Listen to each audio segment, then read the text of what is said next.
Who in this world is capable of seeing their own funeral? A rhetorical question. No one expected an answer. The young girl was motionless. Her long blonde hair framed her peaceful face. Her eyes were closed. Nothing disturbed the peace of her body. A lonely female figure in a dark robe stood motionless by the coffin. The trees rustled around her.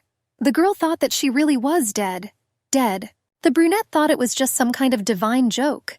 The girl folded her hands in black gloves in front of her in a prayerful gesture. The majestic mansion rose against the blue sky. The high windows shone brightly in the sun. A sudden loud cough broke the silence. The dissatisfied maid put her hands on her hips. The girl made a complaint to Her Highness. She asked the blonde sitting in bed to drink water more carefully. The maid exhaled sharply. She was irritated. Her Highness couldn't even cope with water. She wondered how she would eat. The only Archduchess of the Ranta Empire, Adrienne Swan Trobica, nervously clasped her hands in front of her. Stuttering, the blonde timidly said that she could eat. The maid rudely replied that she didn't care.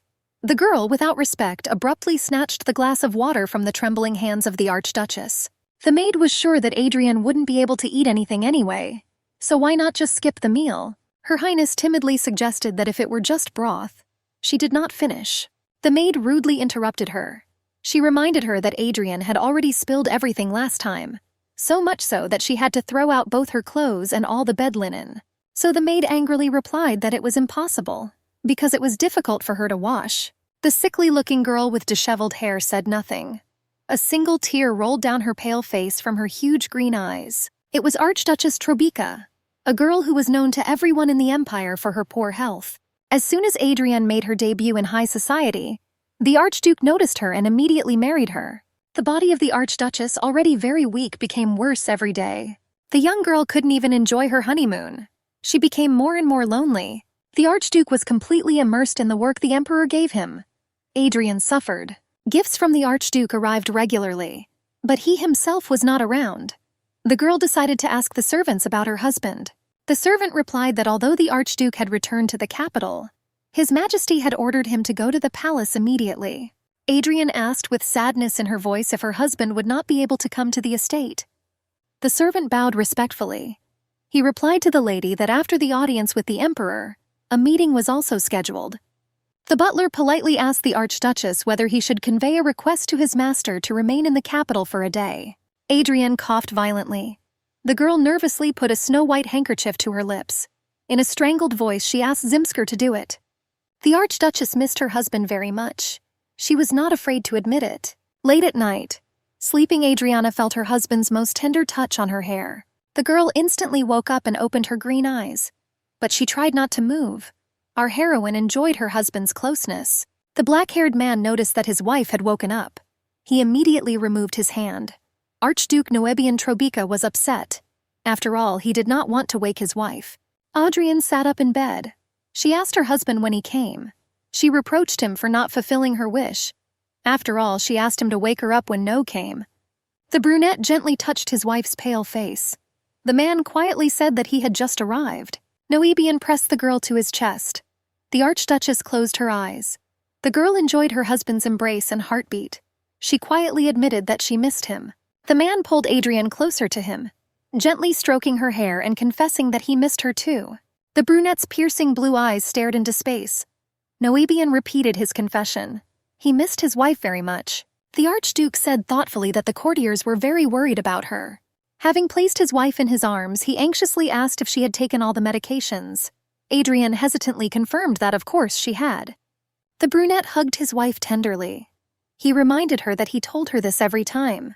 He asked her not to worry about anything. The girl enjoyed her husband's closeness. She timidly asked how much longer she would have to lie like this. Noebian reminded that anyway, everyone in the empire already knew that his wife had a weak body. He told that people were more generous than Adrienne thought. The Archduchess wondered if this was true. She knew for a fact that even in this house people considered her useless. So the girl didn't believe that it was possible. That people outside this house were polite and understanding. Each of the spouses was thinking about their own. The young people were silent. Pain froze in their eyes. The Archduke reminded that if anyone tried to offend his wife, he would immediately cut the offender's throat.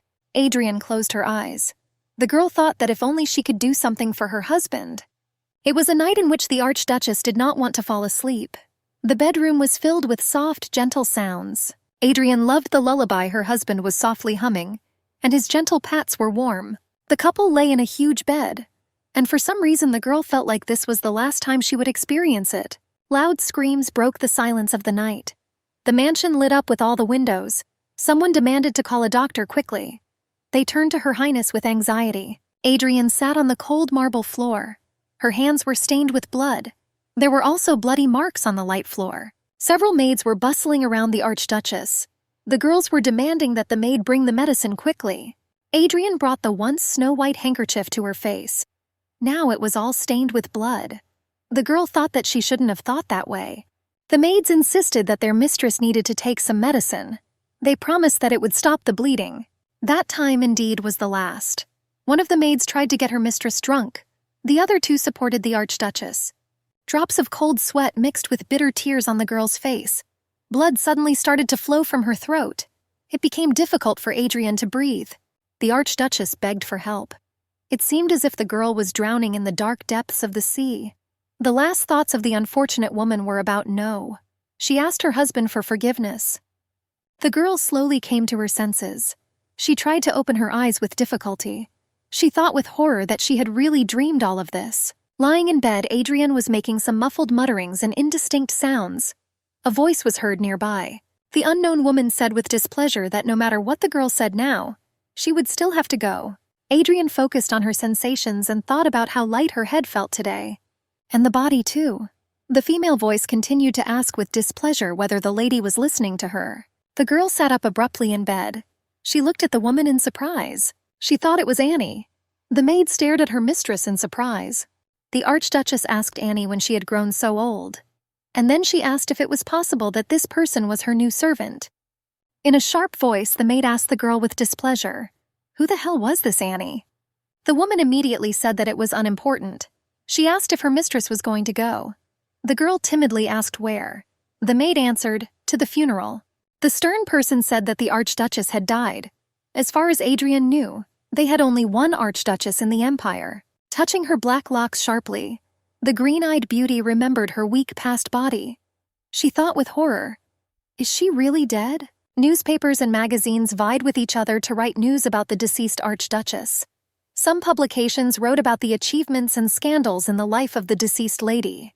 The brunette stared blankly into space in bewilderment. The girl couldn't understand how this could happen. The white brick mansion stood out against a bright blue sky.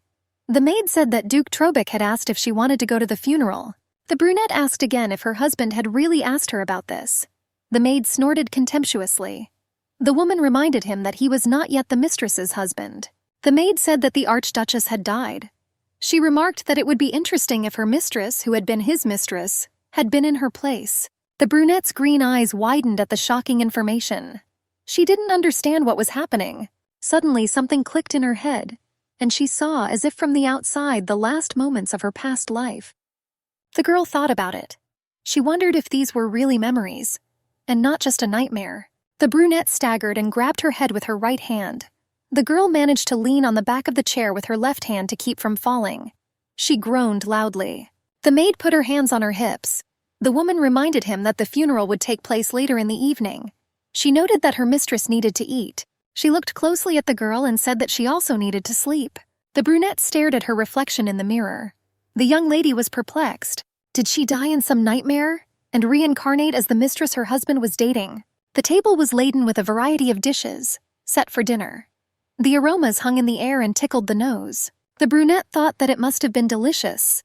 The girl tried to remember how long ago she had had an appetite. The maid watched the mistress attentively. She asked if the girl had no appetite. The brunette perked up. She said she was ready to eat. Suddenly, she looked at the maid and asked her name. The maid stared at her mistress in surprise. The woman asked without ceremony whether the lady had gone mad. The lady considered this insulting. Sitting down at the table, the maid told that the mistress had been acting strangely for the last few days. She laughed and cried for no reason. From further conversation, the brunette learned that it was the body of Count Acacia's wife, Acacia Vli. She remembered that she knew Acacia. Old Count Acacia was a vassal of the Duke, but this man did not hold a high position. Our heroine knew that the Count had married a young girl. but she could not come to the wedding due to illness. The young lady thought sadly that she and the Countess were similar, and she felt very sorry about it. Looking at her mistress, the maid said that, in general, if the lady decided to go crazy, then let her go. The brunette stared at the maid in surprise. The woman noticed that her mistress was hungry. She decided to bring more food. The brunette thought about it. The girl understood that if she said that she was a duchess, she could get into trouble. Looking at the empty plate in front of her, the girl tried to remember how long it had been since she had eaten herself. Smiling contentedly and closing her eyes in pleasure, the brunette leaned back in her chair. She noted with joy that her current body was healthy. Suddenly, a male voice broke the silence. A young man entered and greeted the lady. The girl noted that it was a servant from the Duke's mansion. The servant wanted to clarify what to say to the Archduke. He was interested in whether the lady would be at the Duchess's funeral. Green eyes flashed. Our heroine understood that this Vli was her husband's mistress. The girl replied that she would think about it. The curious maids watched their mistress through the half-open door. They were surprised that the lady was reading a newspaper. One of the maids expressed the hope that it was a catalogue. It would suit their lady better. The girls whispered among themselves. One of the maids remarked that it was the first time she had seen the lady so calm. The second maid supported her. Suddenly, the head maid approached them. She tore them away from watching their mistress. She ordered them to go to work. The girls apologized and ran away. Marge closed the apartment door and heard her mistress call out to her. The woman jumped at the voice. She thought that the lady would ask her strange questions again. The maid remembered today's questions. The lady wanted to know if Marge was her nanny, where Count Acacia was now. She asked what her own name was. Marge asked what the lady wanted to talk about. She noted that anytime soon everyone would think her mistress was crazy. The brunette raised her green eyes to the maid. Looking straight at Marge, the girl asked if she was really Noebian Trobek's lover. The maid was surprised. The woman leaned towards her mistress and asked if she was really going to tell the truth now. The brunette did not understand what truth she should tell. Marge whispered in the lady's ear that she expected to hear the truth about the lady having had relations with the Archduke. Our heroine asked if that was really true. The maid admitted that the lady had always been interested in the Archduke. Marge concluded that in this case there was only one explanation. The lady was his mistress. The brunette froze in bewilderment. She couldn't believe it. Marge reminded her that the lady had received jewelry and dresses as gifts from the Archduke. The woman folded her arms across her chest and demanded that the lady no longer hide anything and tell the truth. Marge asked the lady if the Count would let her go now. After all, there had been no relations between them for a long time. The brunette thought for a moment. She sighed sadly and quietly whispered that the maid didn't know that either. The girl was upset that no one here could give her an exact answer. She stood up abruptly from her seat. The brunette decided to accept the invitation to the funeral first. There she would be able to see Noebian. Dressed in mourning attire, our heroine slowly descended the marble staircase. The girl noticed that everyone was so easy with her. She wondered what Vli Akacia was like. Marge called out to the lady, informing her that the carriage was waiting. The girl headed towards the carriage. Sitting in the carriage, the brunette thought that they were similar in appearance. The girl peered into her reflection in the glass. The current one had a healthy body. Our heroine suddenly thought that her husband had a mistress. She found it funny. The girl was wondering if this Vli really had a relationship with her husband. She didn't want to believe it. She hoped that her husband couldn't meet anyone because he was busy with work. Swaying in the carriage, the brunette tried to understand that if this was not so, then what kind of relationship could there be between them?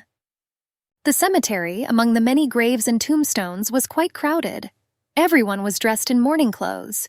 While in the crowd of people who came to the funeral, our heroine thanked God for her resurrection. Holding a small mourning hat on her hair, the girl suddenly wondered, was she an outstanding person? She remembered that she got married right after her debut. She hardly left the house because of her illness. She didn't know anyone. Watching those around her, she noticed that everyone was crying as if they knew her well.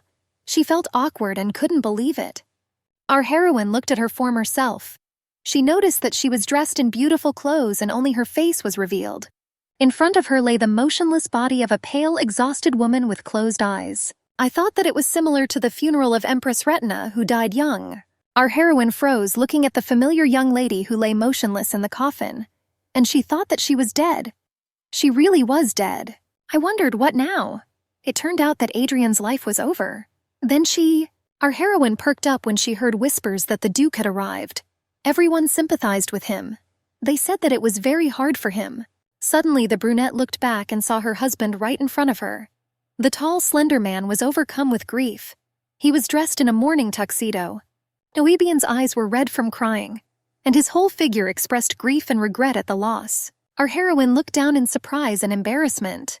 She realized that Noebian was in front of her. The young man was grieving. Bitter tears flowed from his eyes. This did not bother the Archduke. The brunette clearly understood that she was here and now. She was alive, and she was breathing. The young men stood opposite each other.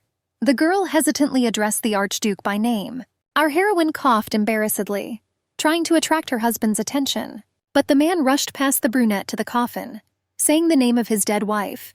He called Adrian. The Archduke was grieving. The brunette did not hide his grief. He cried, looking at his dead wife who lay motionless in the coffin. A large crowd of people gathered around, all looking at the grief-stricken young man. People were crying. Women were putting handkerchiefs to their eyes. Men were mourning discreetly. Our heroine stood in the middle of this crowd, her eyes downcast. The young boy and girl were very sad. They also mourned Rihanna. They cried. The young man said that his sister should have lived. He repeated that Rihanna should have lived.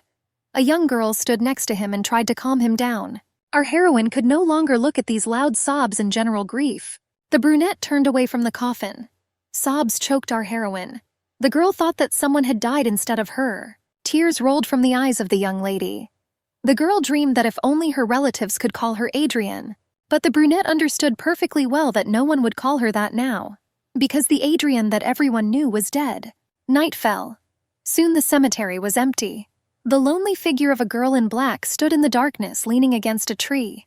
Nervously clenching her fingers, our heroine convinced herself that it was stupid to just wait. But the brunette was sure that the man she was expecting would definitely come here again. Standing at the grave where Adrian Swan Trobic, the mistress of Northern Trobic and a native of Eastern Paretta, was laid to rest, our heroine asked Noe to come. Suddenly she heard some sounds.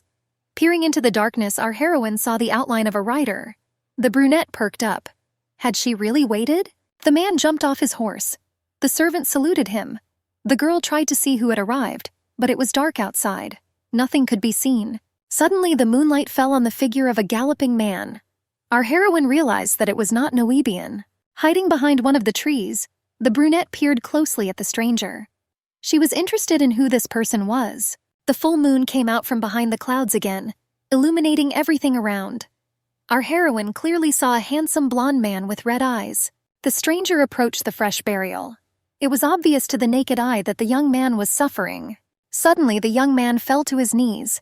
With a trembling hand he touched the tombstone with the words engraved on it. Our heroine carefully came out from behind the tree. The girl was perplexed. She could not understand who this young man was. Peering into the darkness, the girl realized that the man had come in the middle of the night.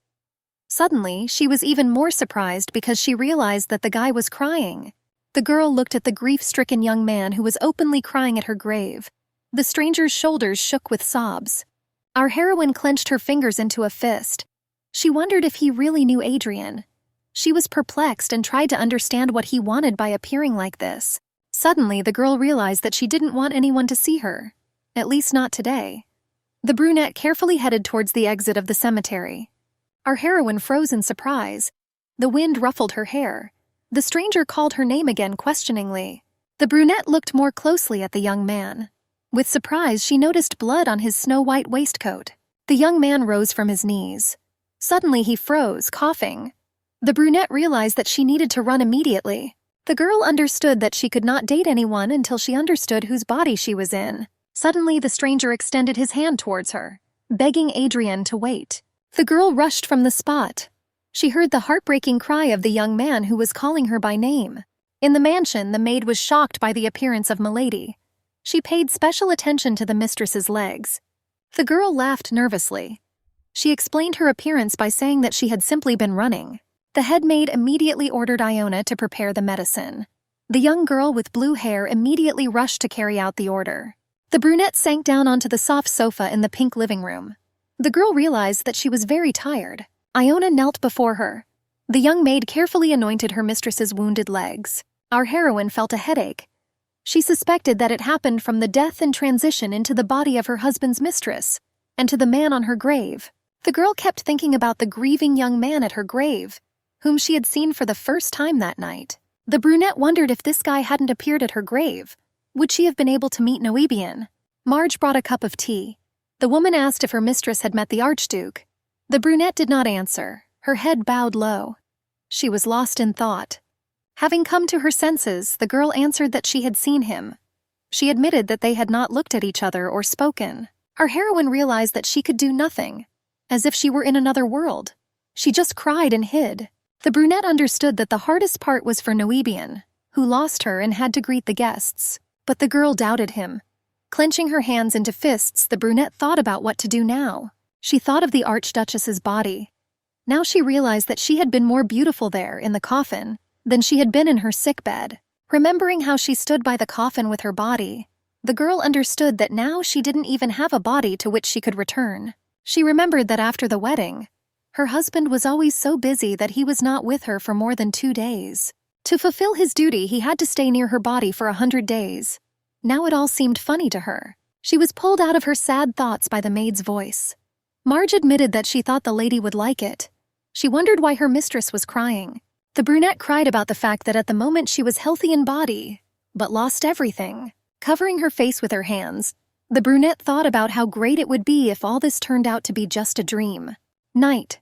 The snow-white mansion shone mysteriously in the rays of the full moon. In the silence of the night, attentive eyes examined the building.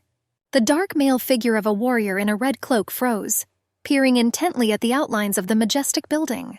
The loud call of the young maid pulled the brunette out of her thoughts.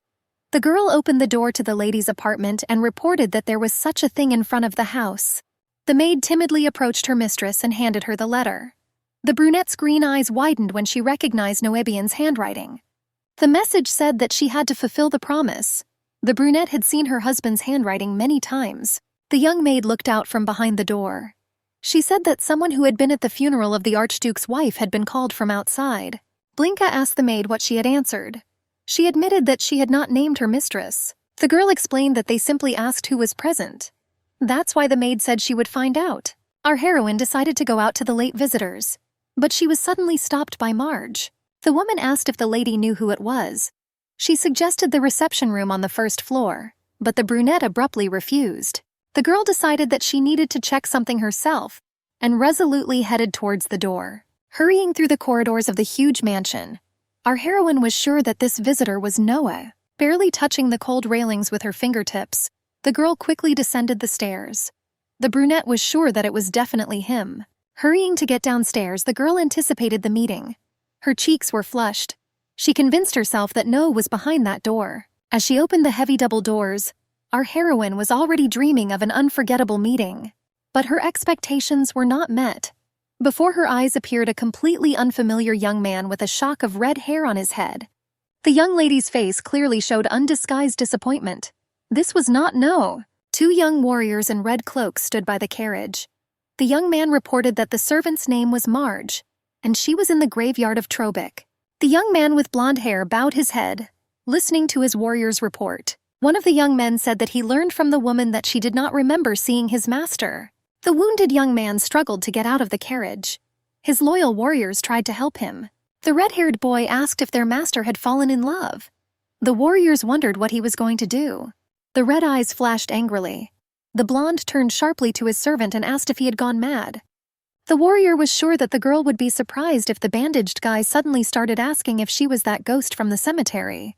The interlocutor objected. He explained that His Highness was not looking for a ghost. He was looking for a beautiful and timid girl. The prince narrowed his red eyes angrily. He hissed angrily, how dare his servant call Adrian a ghost? The red-haired man immediately bowed. The young man pressed his hand to his chest and asked for forgiveness, admitted that he had made a mistake. The warrior tried to understand who his master was looking for so diligently. His Highness replied that it was no longer important. Neil objected. The servant tried to convince his master that anyone would be scared when they saw his appearance. The young man explained that the girl was scared even when she saw him, and when she sees his red eyes, she will definitely be scared. His Highness looked at the snow-white building with regret, agreed with his warrior, said that he was right, suggested to return. As the prince got into the carriage, he looked back at his warriors. The young man ordered them to find out everything about her. The blonde man gasped and awkwardly tried to climb into the carriage on his own. His shoulders shook. From the acute pain and loss of blood, His Highness lost consciousness and collapsed, as if mown down under the wheels of the carriage. The warrior turned to his friend. He promised to return His Highness to the palace. He advised Neil to carry out the prince's order. Having somehow placed the prince in the carriage, he shouted to the coachman on the box to take them to the palace faster. The carriage jerked away, leaving Neil's lonely figure in the darkness of the night, only the boy's cloak fluttering in the wind. The red-haired warrior remembered the tears on His Highness's pale face. He exclaimed in bewilderment, "Could this damn prince really have been crying?" Luxurious blonde hair and at the same time a sinister hostility. This was the second Prince of Rhodes, the womanizer of the empire. The one who will say "go on" with a straight face, even if girls start undressing in front of him. He was called the most problematic in the state.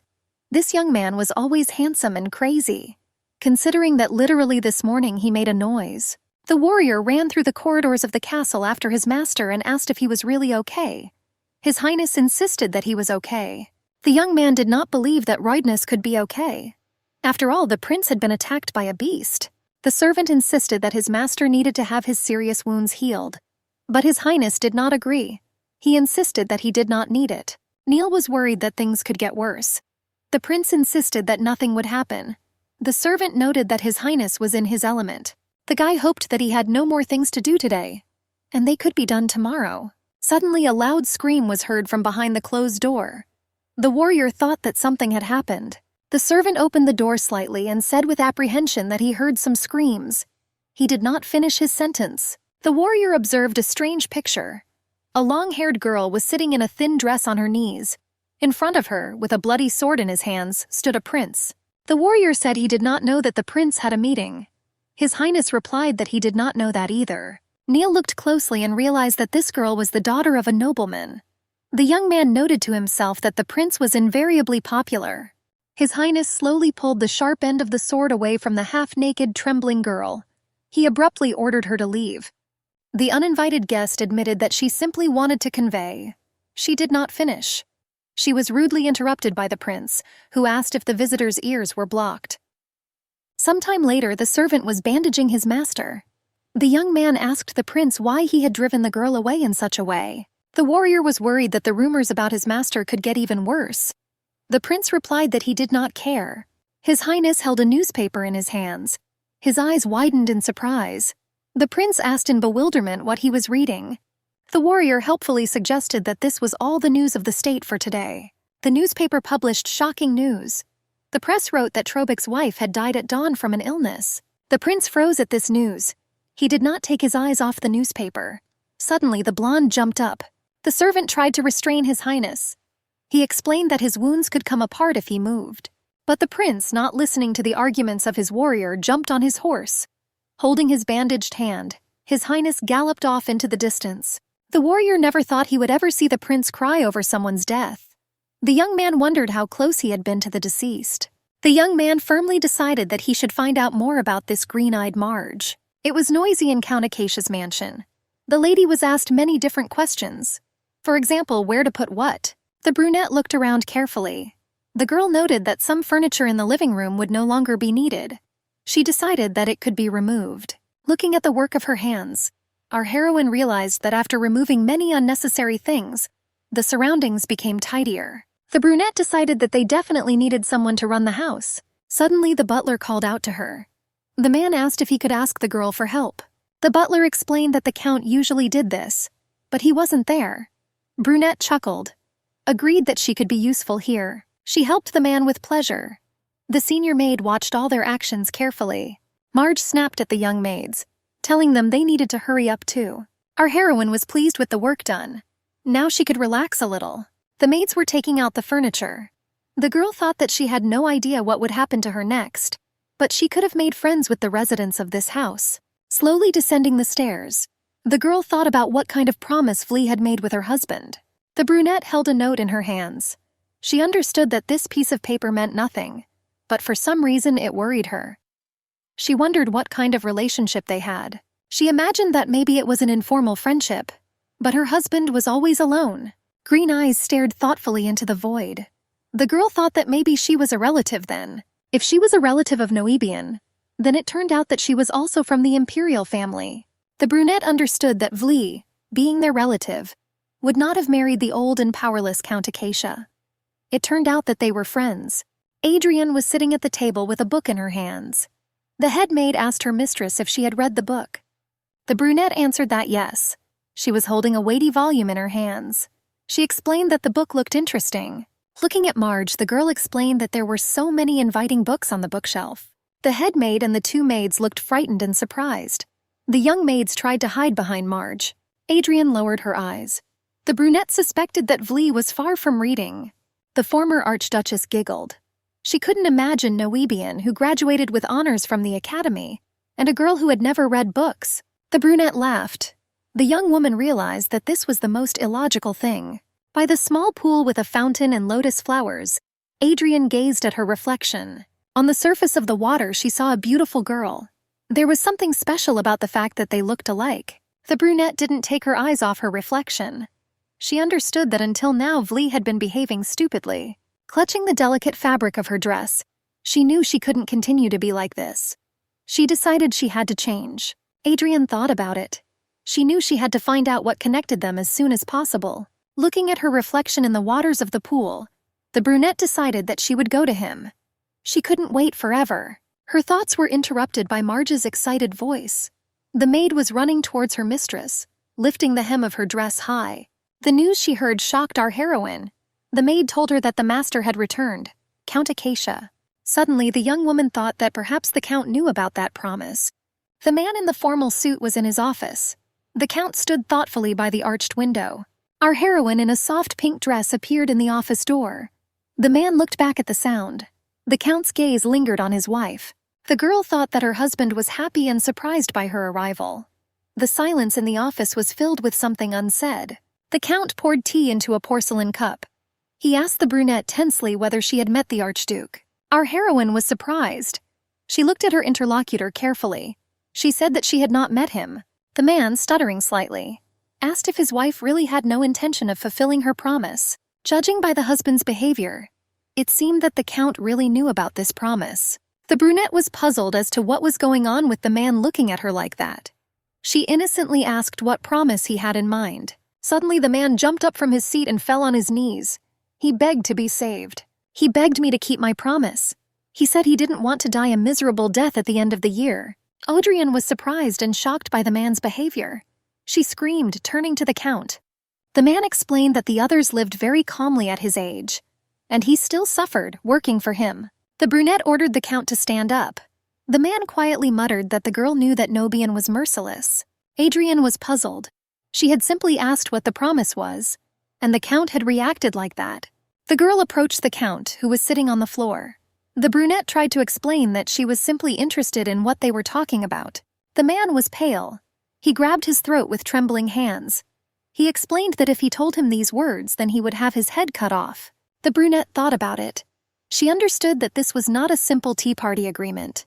She remembered the note reminding her to fulfill the promise.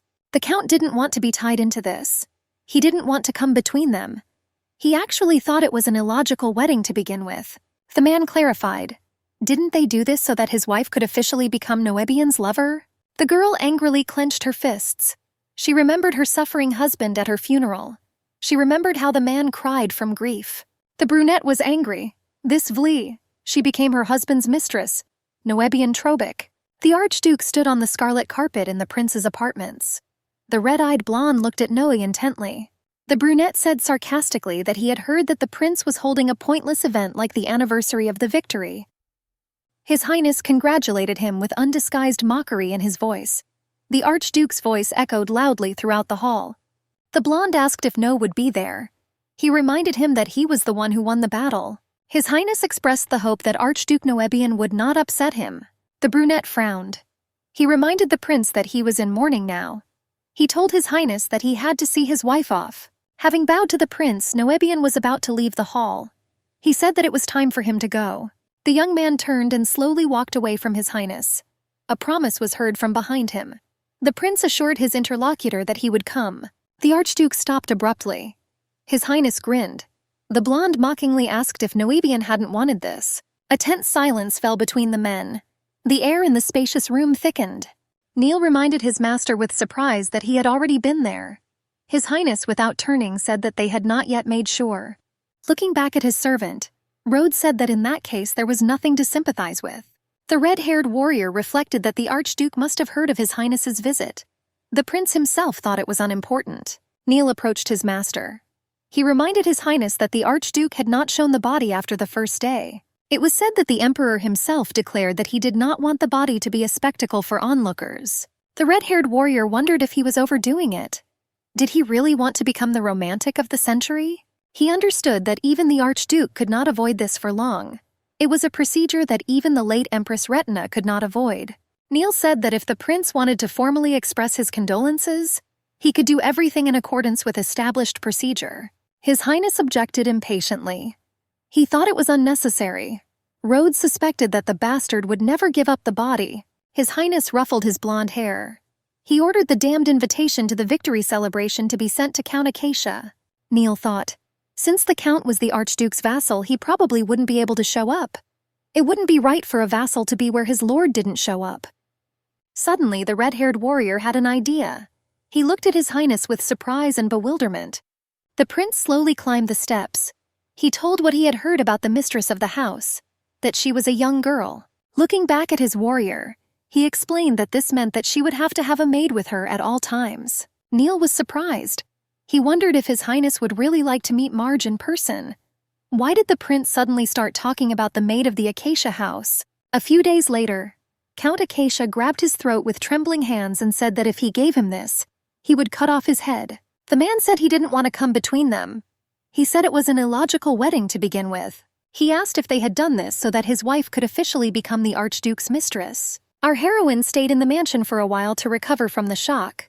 Lying on a huge bed, she thought about the information about the mistress. In aristocratic society, it was normal to have unmarried men and women as lovers.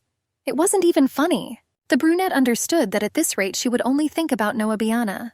The girl got out of bed and decided that she needed to get some fresh air. Suddenly, her nervously trembling fingers touched the cold cover of a glossy magazine. The girl opened it and forgot about everything.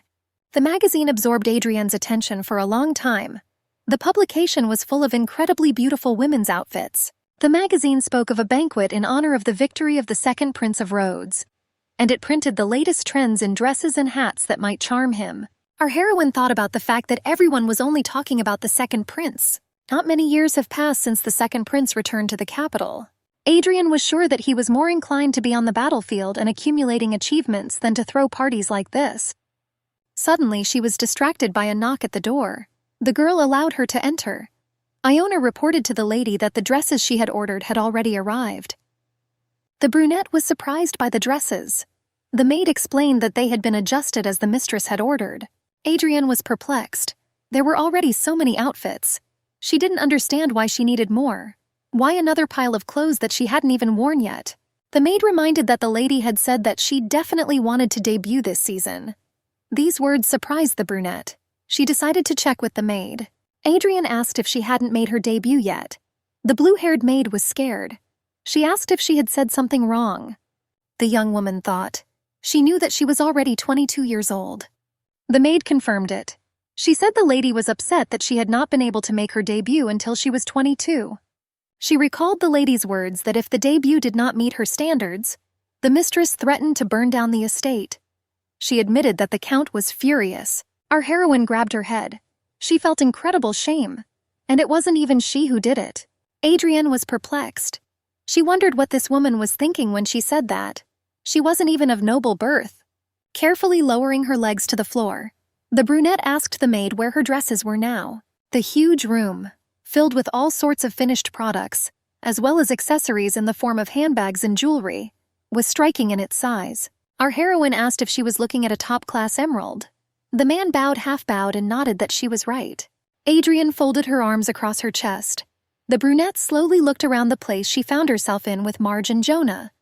The young woman held a document in her hands. It was a check. She studied it intently. The salesman tried to suppress a mocking grin.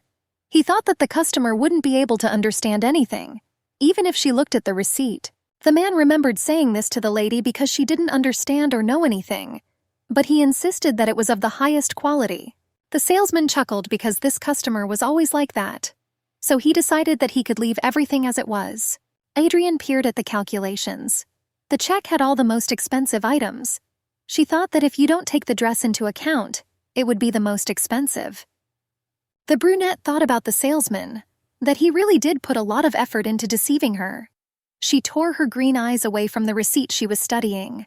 The girl pointed her fan at the emerald necklace. The salesman perked up. He immediately started saying that it was for her. He didn't finish his sentence. The brunette interrupted his rant. The girl asked if this emerald was of the highest class. The salesman immediately bowed deeply to the lady. He explained that he knew little about the valuation of things. He said that he was simply an intermediary. Our heroine grinned. Unexpectedly, the brunette said that in that case she was ready to explain everything to him. Both maids looked at their mistress in surprise. Adrian made the salesman look at her. The man flushed. A drop of cold sweat slowly ran down the salesman's pale cheek. The girl pointed with a neat finger at her amazing eyes. She said that this was the color of the highest quality emerald. The green eyes on the girl's beautiful face sparkled. Having grown up without a mother, she learned to hold her head high. When Adrian was a little girl, she was taught that high-quality jewelry required a thorough inspection. She was told that everything could be known if only one looked into the center of the stone. Since Adrian was a princess who had to maintain her dignity, she had to work several times harder than everyone else. In this situation, the young woman understood that indeed no one could be trusted. The girl was surprised that the seller was trying to sell her this useless, shiny thing. Flia simply wanted the best and most expensive things. She demanded that the very best be brought to her. The seller made excuses. He said that no matter what, he was entirely to blame for bringing a bad product. The man was about to bring another dress. The girl stopped him, told him to forget about it. The man stared at the visitor, dumbfounded. It looked like she would be able to turn a blind eye to all this. He decided that he was lucky. The brunette said that she would return only the low-quality goods. She asked to deduct their price from the total amount. The girl also said that she should receive an apology directly from the store owner. The merchant shuddered at these words and froze in place. The man said that the owner did not know this. The seller admitted that it was entirely his fault. He begged me not to be angry. He promised to tell the jeweler who made this jewelry and the lady directly. And next time he promised to bring everything as it should be. The man looked at the visitor with suspicion and wondered if this woman had always been so smart. The customer admitted that she had no complaints about the dress. She just wanted her money back. She could continue to do business with the store, but there could be trust issues because of this incident, so it would be hard to ignore. The brunette folded her arms across her chest and said that a written apology would also be appropriate if the store owner was short on time. The head maid and Jonah were watching this whole situation. The young maid admired such a cool mistress. Marge was shocked. The blue-haired maid asked Marge if she had seen the look on the salesman's face. The head maid laughed heartily. The woman admitted that it was quite a sight. Jonah told the lady that if she didn't like the dress, she could just send it away. She explained to the lady that then she would have received an even better dress. The brunette chuckled. The girl explained that it didn't suit her. Nowadays, such dresses would attract too much attention on her. The brunette thought about it. She understood that there was nothing good in being the center of attention now. It was enough to just show her face. Adrian's face wasn't recognizable.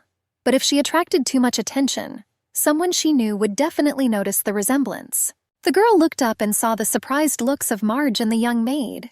The brunette asked again why they were looking at her like that. The maids were perplexed.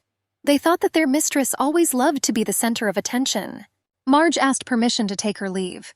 The woman explained that she still had work to do. The brunette looked at her maids carefully.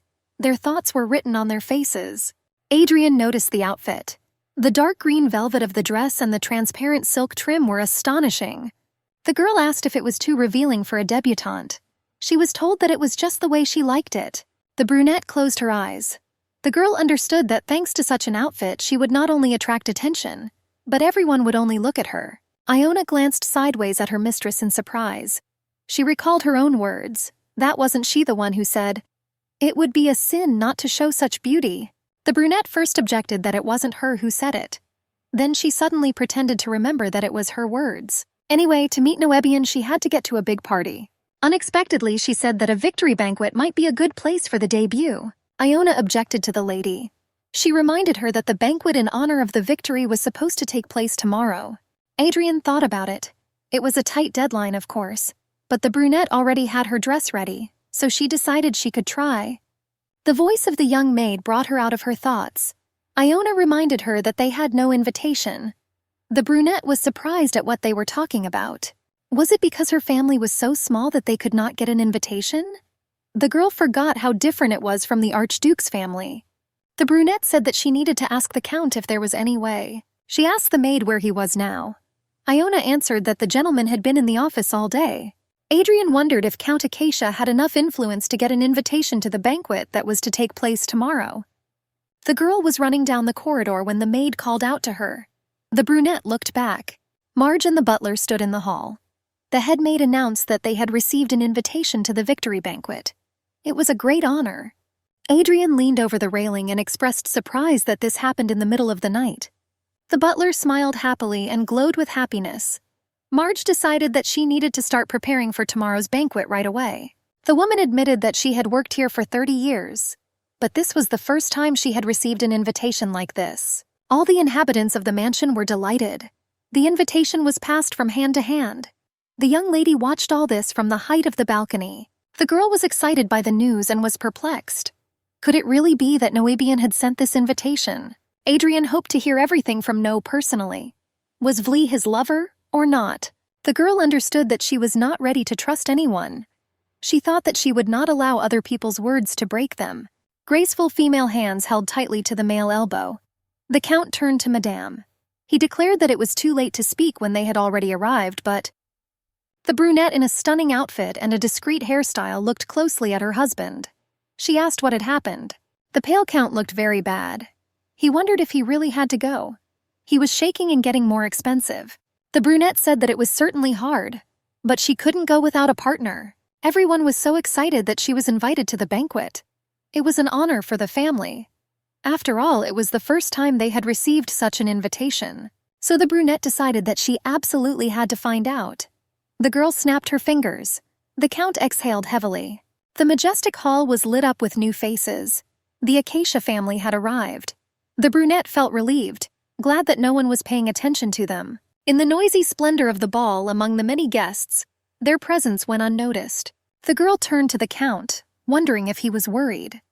The man was shaking. He explained that he had already spoken about this. He said that if he suddenly fainted, then the lady should not pay attention to him and have a good time. The brunette was taken aback by such words. The girl tried to calm the Count. The man was breathing heavily. He even closed his eyes from fear. The loud ringing of a huge bell suddenly rang out in the noisy hall. Everyone's attention was riveted on the new faces. The Emperor and Empress, rulers of the great Ranta Empire, have arrived. Also arriving are the Crown Prince and Princess, the hope of the Empire, and also the second prince, who made a great achievement by subduing the Western rebels and showing the strength of the Empire. The girls admired. Some saw the second prince for the first time. One of the ladies was surprised why he was so handsome. She noticed his eyes. Our heroine froze in place. Such news could drive one crazy. It turned out that it was the second prince. She remembered her recent unexpected encounter with a stranger at the cemetery. Could it really be that man? The Emperor walked out onto the balcony with a glass in his hand. The man loudly invited everyone to celebrate the victory today and enjoy it. People in the hall shouted different slogans.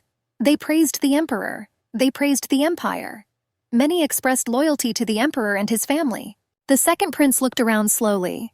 There were a lot of people around. A young man was looking out for someone in the crowd. Rhodes walked slowly down the marble steps, the prince in his snow-white robe looking great against the golden splendor. Our heroine got a little nervous. The girl covered her face with a golden fan. She was afraid that the young man saw her. The brunette tried to hide behind her husband's back. She wanted to remain unnoticed. Confusion grew inside her. Was the young man really coming towards her? Adrian closed her eyes. The golden fan trembled nervously in her hands. The girl really didn't want the prince to come near them. There were whispers all around. People were surprised that the second prince had asked a girl to dance. Many were puzzled as to who that girl was. The second prince of the Empire looked at his partner closely. Rhodes extended his hand to the young lady in the dark dress. The musicians raised their bows and touched the strings of their cellos. Gentle music swept through the hall. The prince and the stranger began to dance slowly. Count Acacia was breathing heavily. His wife was watching the dancing couple. The girl breathed a sigh of relief. She was glad. It seemed to her that the prince did not recognize her. Looking at the dancers, the girl was perplexed. It was unbelievable, but it turned out that the man from the cemetery was the second prince. Suddenly, the count coughed. The man turned pale. Adrian asked her husband what had happened. They had to go out after the first dance. The count turned pale and staggered. In a hoarse, barely audible voice, he tried to utter an apology. Suddenly, the man fell to the floor as if he had been mown down. The brunette was afraid for the count. The young man standing next to him started calling for help. Count Acacia also asked for help. The man was turning pale before our eyes. He hunched over and closed his eyes. Sitting on the floor of the ballroom, he could barely breathe. The young men offered to take him to the doctor. People watched with pity as one of the young men put the count on his back. The second decided to go with them. Our heroine watched what was happening in confusion. Suddenly, a male figure appeared behind her. The girl jerked in fear, feeling the stranger's proximity. She tried to run away, but the prince's hand grabbed her tightly from behind by both hands. The blonde pressed our heroine's back to his broad chest. The man was glad that he had found. In the ballroom, couples continued to dance, the music filling the space with light notes and smooth movements. The young people stood a little apart from the guests present. The brunette was indignant. She demanded to let her go. The girl realized that after this composition, everyone would pay attention to them. The brunette understood that she couldn't attract attention right now.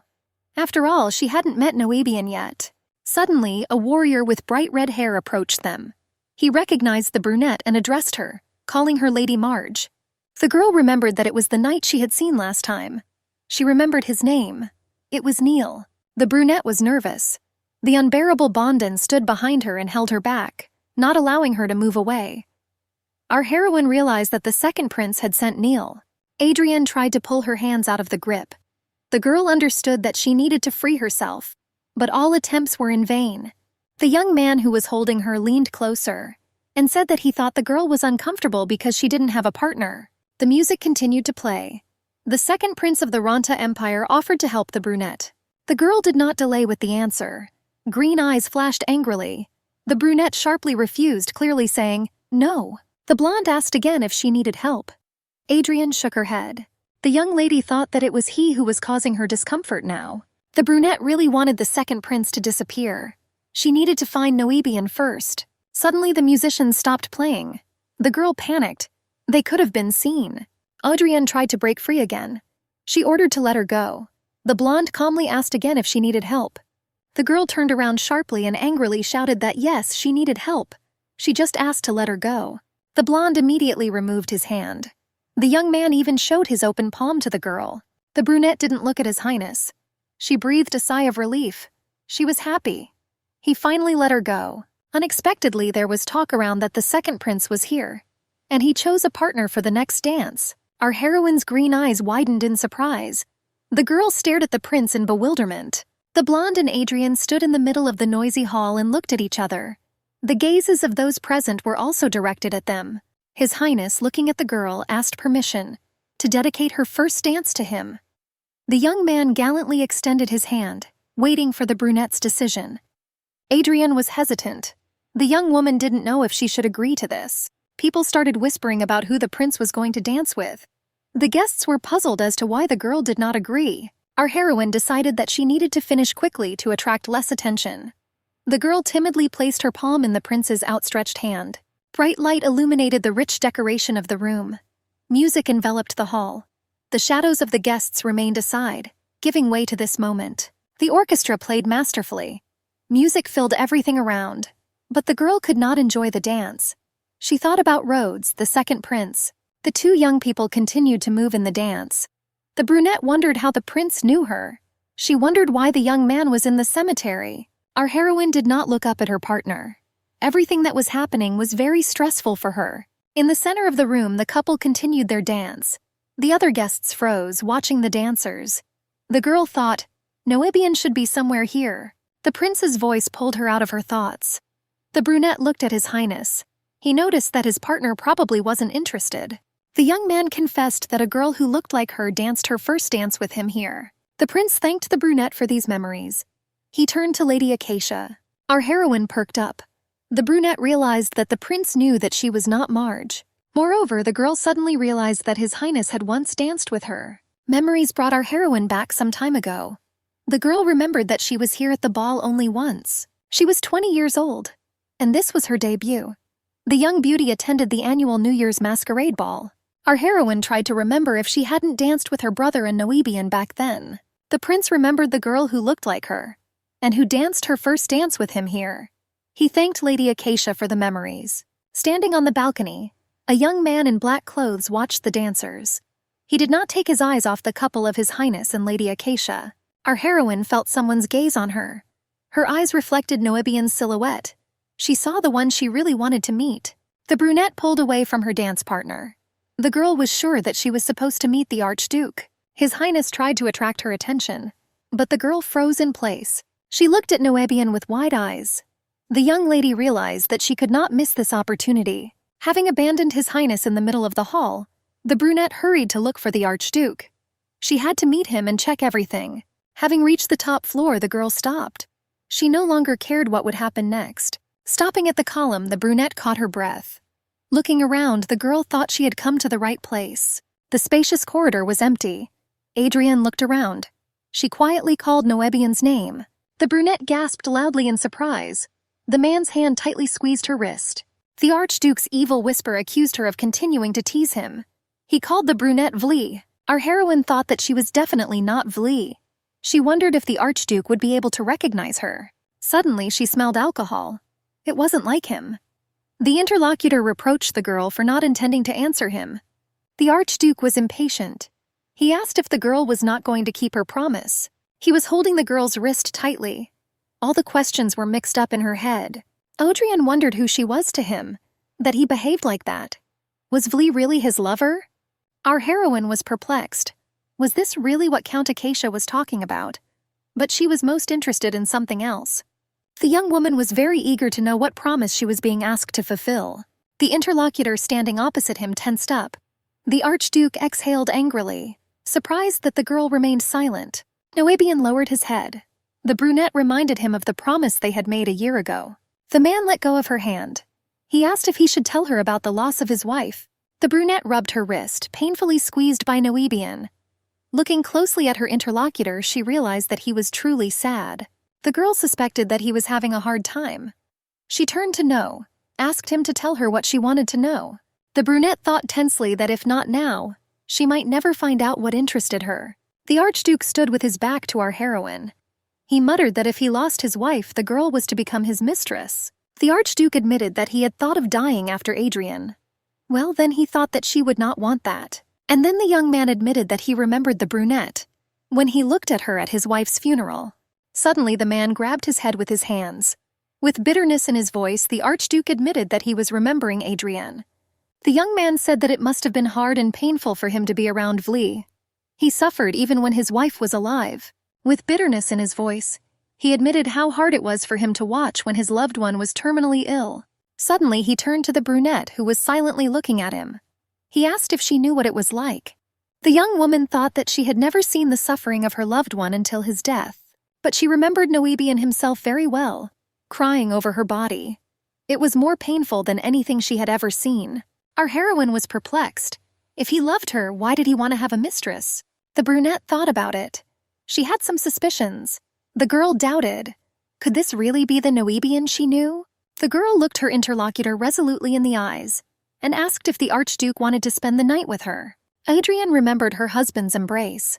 Thinking about it, she realized that he was the only one she could lean on in this gloomy castle.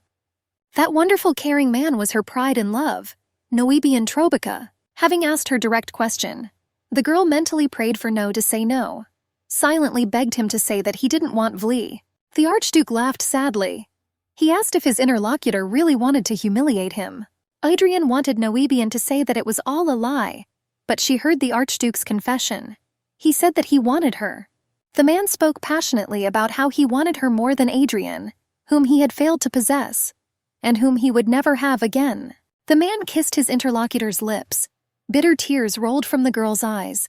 She thought that she always thought that kisses were not enough. The girl tried to push the Archduke away. She knew that this was not the embrace she wanted. It was very painful. Her heart was bleeding. Noebian continued to kiss her. The girl cried. She thought that it was so disgusting. Finding the strength in herself, the girl pushed the brunette away from her. The Archduke stared at his interlocutor in bewilderment. Clenching her hands into fists, our heroine demanded that he leave. Suddenly, the girl saw the prince's silhouette in the doorway. The blonde looked at her silently. His Highness's red eyes blazed with fire. Adrian, alone, sat on the steps of the gazebo in the castle park at night. The girl herself did not know how she escaped.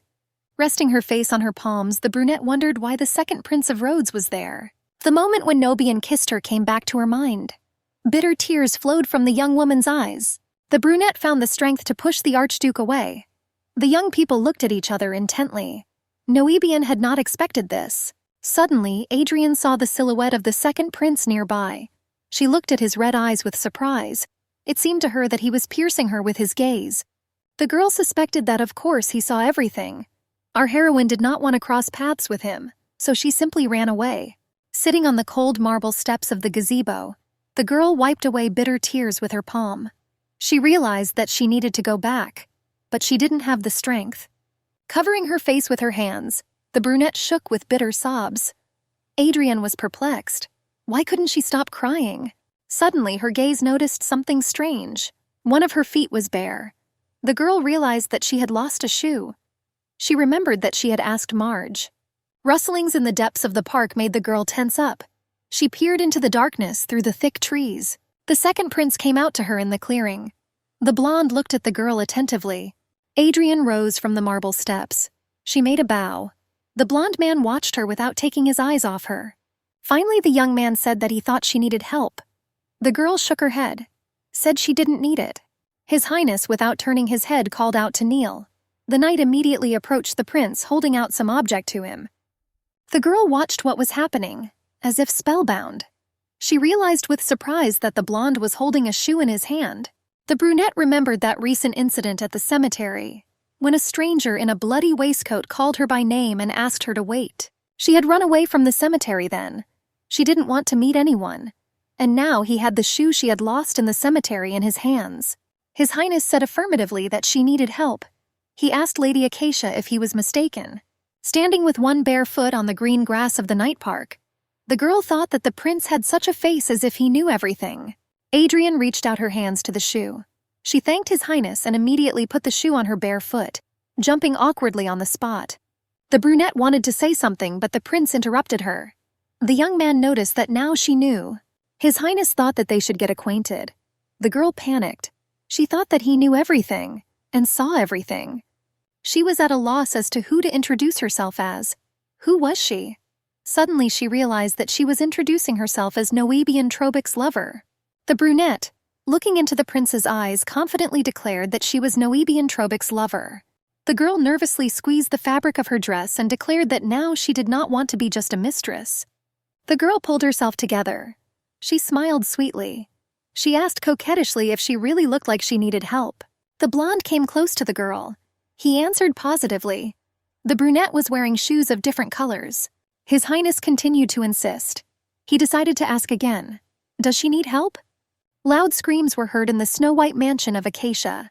The Countess was asked about her clothes. They tried to shout to the lady. The maids stood in front of the closed bedroom doors. They didn't know what to do. Moonlight streamed into the young woman's bedroom. Adrienne, in a gorgeous ball gown, lay on her huge bed. The girl recalled that her tears just kept flowing. Adrienne cried the whole way. The maids outside the door tried to shout to the mistress. They were interested in what had happened. They asked if maybe something was hurting her. Adrienne turned over silently. She didn't want to hear anyone or say anything right now. She recalled Noebian's words about how it was very difficult for him to watch his loved one become terminally ill. With pain in his voice, clutching his head, the young man asked if she knew what it was like. In the silence of her bedroom, the girl thought about what she didn't know. She wondered if maybe she should have said she didn't know. Covering her face with her hands, the girl sobbed uncontrollably. If only he would tell her how he felt. It would have been better if Noebian had honestly said that it was hard for him. And if he had loved her, he would not have hugged this girl. Adrienne was puzzled. Did she really have to date him like Vli now? Should she live like a shadow and hide? As Vli, The brunette clearly remembered how the prince asked her again if she needed help. Rhodes, the second prince. He spoke as if he knew everything, as if he knew the real her. The brunette asked how the prince could help her. The blonde asked what she wanted. His Highness honestly admitted that he did not want to get involved in lovers' quarrels. The brunette covered her face with her hand in despair. Rhodes said that the next time he asked the girl if she needed help, it would be better to be specific. His Highness insisted that the girl should speak herself. Adrienne wondered what he had hoped for.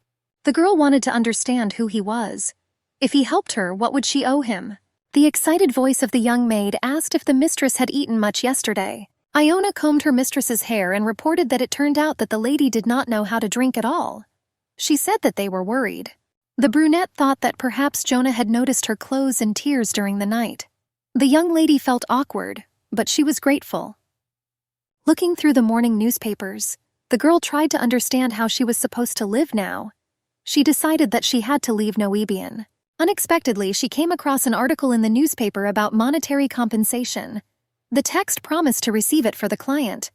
Our heroine was delighted. Adrienne decided that she needed to divorce Count Acacia, get compensation, and leave. The brunette decided to find information in books. A book called For Divorced Noble Ladies caught her eye. Our heroine reached out her hand to the tome. The brunette smiled cheerfully, looking at the book. She thought that it was left there on purpose.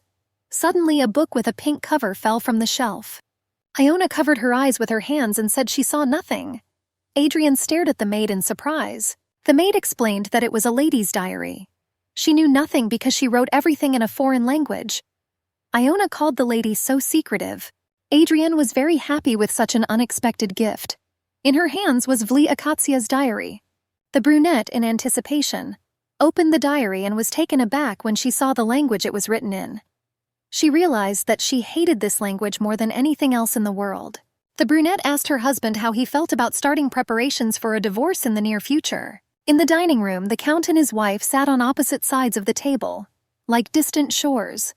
The long table was richly and generously covered with all kinds of food.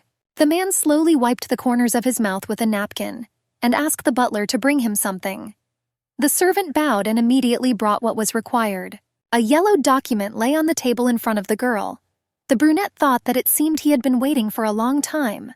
The paper was already very worn out. Having quickly glanced over the text, the young lady was surprised to inform her husband that the document did not contain a clause on monetary compensation. The Count coughed nervously. He did not understand what kind of monetary compensation was being discussed.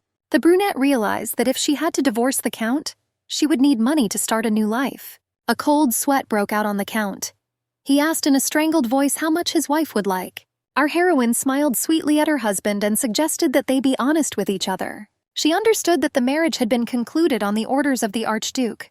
Therefore, the dowry had to be considerable. She had to take care of her share. The Count showed 2 fingers and asked if that would be enough for his wife. The girl was silent, only looking attentively at the man. The Count's hand trembled as he held up 3 fingers. His wife smiled and asked him to think about the benefit he would receive. The lord was perplexed. The man wondered what benefit he could have. The brunette was very interested in what he was thinking about. The girl decided that perhaps he was expecting a reward from Noebian, or maybe a well-deserved rest. Suddenly, understanding flashed in the brunette's green eyes.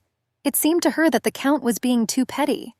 Adrienne extended her hand forward to her husband. The girl considered the Count's behavior. He was behaving strangely, as if he expected a reward. Suddenly, the girl showed 5 fingers. The brunette clearly said that this is how many she wanted. The Count turned even paler at his wife's demands. A drop of cold sweat ran down the man's cheek. He was forced to agree. The brunette put her signature on the document. She asked if she could use the title Countess if she went to the Archduke. Having received the long-awaited signature on the document from his wife, the man cheered up. He answered affirmatively. Of course the girl could use this title. Exhaling sharply, the brunette closed her eyes. She realized that she had taken the first step towards Noebian. Adrienne reasoned that she had a new body. She needed to focus on her new life. Resentment, revenge. She needed to be firm. The girl remembered their last meeting. She decided that next time she would firmly tell Noebian, who thought that Vli belonged to him. Goodbye. The brunette was reading Vli Akatsia's diary. Our heroine hated this language since her time at the academy. It was the Elikon language. Adrian peered at the letters. She put her hand to her forehead. She muttered that this language was here again. The girl remembered nothing. Leafing through the pages of someone else's, but such an interesting diary. The brunette did not understand how she was supposed to read it. She still didn't know what exactly Vli had written in her diary. She hoped it would be about her relationship with Noebian. Adrian knew she couldn't take the translator. She knew she needed to learn the basics. She only needed the basics. It was just a diary. The maid Iona wheeled a serving table into the office. She suggested that the lady take a break. The brunette asked the maid if there had been any news from the Elikon teacher. Iona replied that he had not yet. The lady became sad. The maid tried to calm the lady down, saying that he would definitely show up. Having offered the lady some tea, Iona asked if the Archduke had sent her anything. The brunette looked at the maid in bewilderment. Then her gaze fell on the envelope, sealed with red sealing wax. This morning a dress arrived at the Acacia Mansion with an invitation. Our heroine didn't want to look at it and avoided it all morning. Taking the message, the girl realized that it was from Archduke Trobic. The brunette was holding an invitation from Noebian. Noticing that the lady had withdrawn into herself, Iona muttered that then she would leave the lady. Adrian stared thoughtfully into space. She couldn't ignore it any longer. Finally unfolding the letter, our heroine saw familiar handwriting. She was invited to a banquet on the occasion of the birthday of Archduchess Adrian Trebicki. The brunette stared at the invitation in bewilderment. She was surprised that she was invited to a birthday party. At the funeral, they all wanted to gather and honor her memory and services. Then there was a polite request to come and honor Duchess Trobica. Noebian insisted that it was all for his dead wife. After all, she would always live in their hearts. Adrian was shocked by this message. She wondered how anyone could celebrate a dead person's birthday. With each line, it all seemed more and more absurd. The event must take place at the Archduke's. The vassals could not miss it. And the Count disappeared as soon as he saw the invitation. Then Vlia must be there. Running her eyes over the lines again, the girl thought that this was something that they usually didn't want to draw attention to. Did Noebian really like it? The brunette felt very strange. She began to think that he liked to generate rumors and discussions among people. Our heroine thought that her caring husband, Archduke Trobica, had gone mad after his wife's death. He was throwing a party in honor of the dead man. The girl wondered if he was doing this for Adrian. The brunette suspected that he had called Vli for a reason. Green eyes flashed. The girl made a decision and thought that everything else was unimportant. She decided to accept Noebian's invitation. On the evening in memory of Archduchess Trebica, all the guests were again dressed in mourning clothes. Iona looked at her mistress with doubt. She asked the lady if she could at least take a shawl. She insisted that it was, after all, an evening in memory of Archduchess Adrian Swan Trobica. The brunette looked charming and bold. The open scarlet dress took away the porcelain color of her skin. Emerald eyes sparkled brightly on her beautiful face. The girl who entered the hall was very different from everyone else present. People began to whisper, discussing her outfit. The brunette blushed in embarrassment. The girl thought that it was a memorial evening. A wake. The girl was perplexed. After all, the invitation clearly spoke of a birthday. Our heroine found herself under the watchful eyes of everyone present. Adrian, her head held high, decided she needed to get out of sight. She slowly walked forward along the carpet. Suddenly, Archduke Trobica appeared on her path. The man was descending the stairs. He grinned wickedly. He was glad to meet her. Looking closely at the guest, the brunette noticed that the wife of his faithful vassal, Countess Acacia, had arrived. But no one greeted her. Our heroine was furious. She mentally asked herself what kind of creature this Noebian was. I was puzzled as to why he invited Vli and even lied, saying that it was a banquet in honor of a birthday. The man even sent her this gorgeous dress to wear to the banquet. Nervously, the brunette replied that she hadn't known that the place would have such a serious atmosphere. She had been told for sure that it would be a birthday party. The brunette expressed understanding that the girl was not yet accustomed to the capital's social life. He suggested that if she didn't object, he would give her something to put on from his wife's wardrobe. The brunette chuckled to herself. The girl realized that it was a trick so that the Archduke could be alone with Vli. Adrian politely thanked the owner of the house. The brunette pointed with his hand in the direction and asked to follow in that direction. Noebian let his hand fall below the Countess's waist. He called the butler. He ordered the servant to first take care of Count Acacia's wife. The butler replied that he understood his master. Suddenly, goosebumps of fear ran through the brunette's body. The girl recognized this man. He did not protect Adrienne and simply watched from the side. It was Gaspard, the butler of the Trobic mansion. The man offered the lady to lean on his elbow. He asked the lady to go with him. The butler led the lady into a spacious apartment.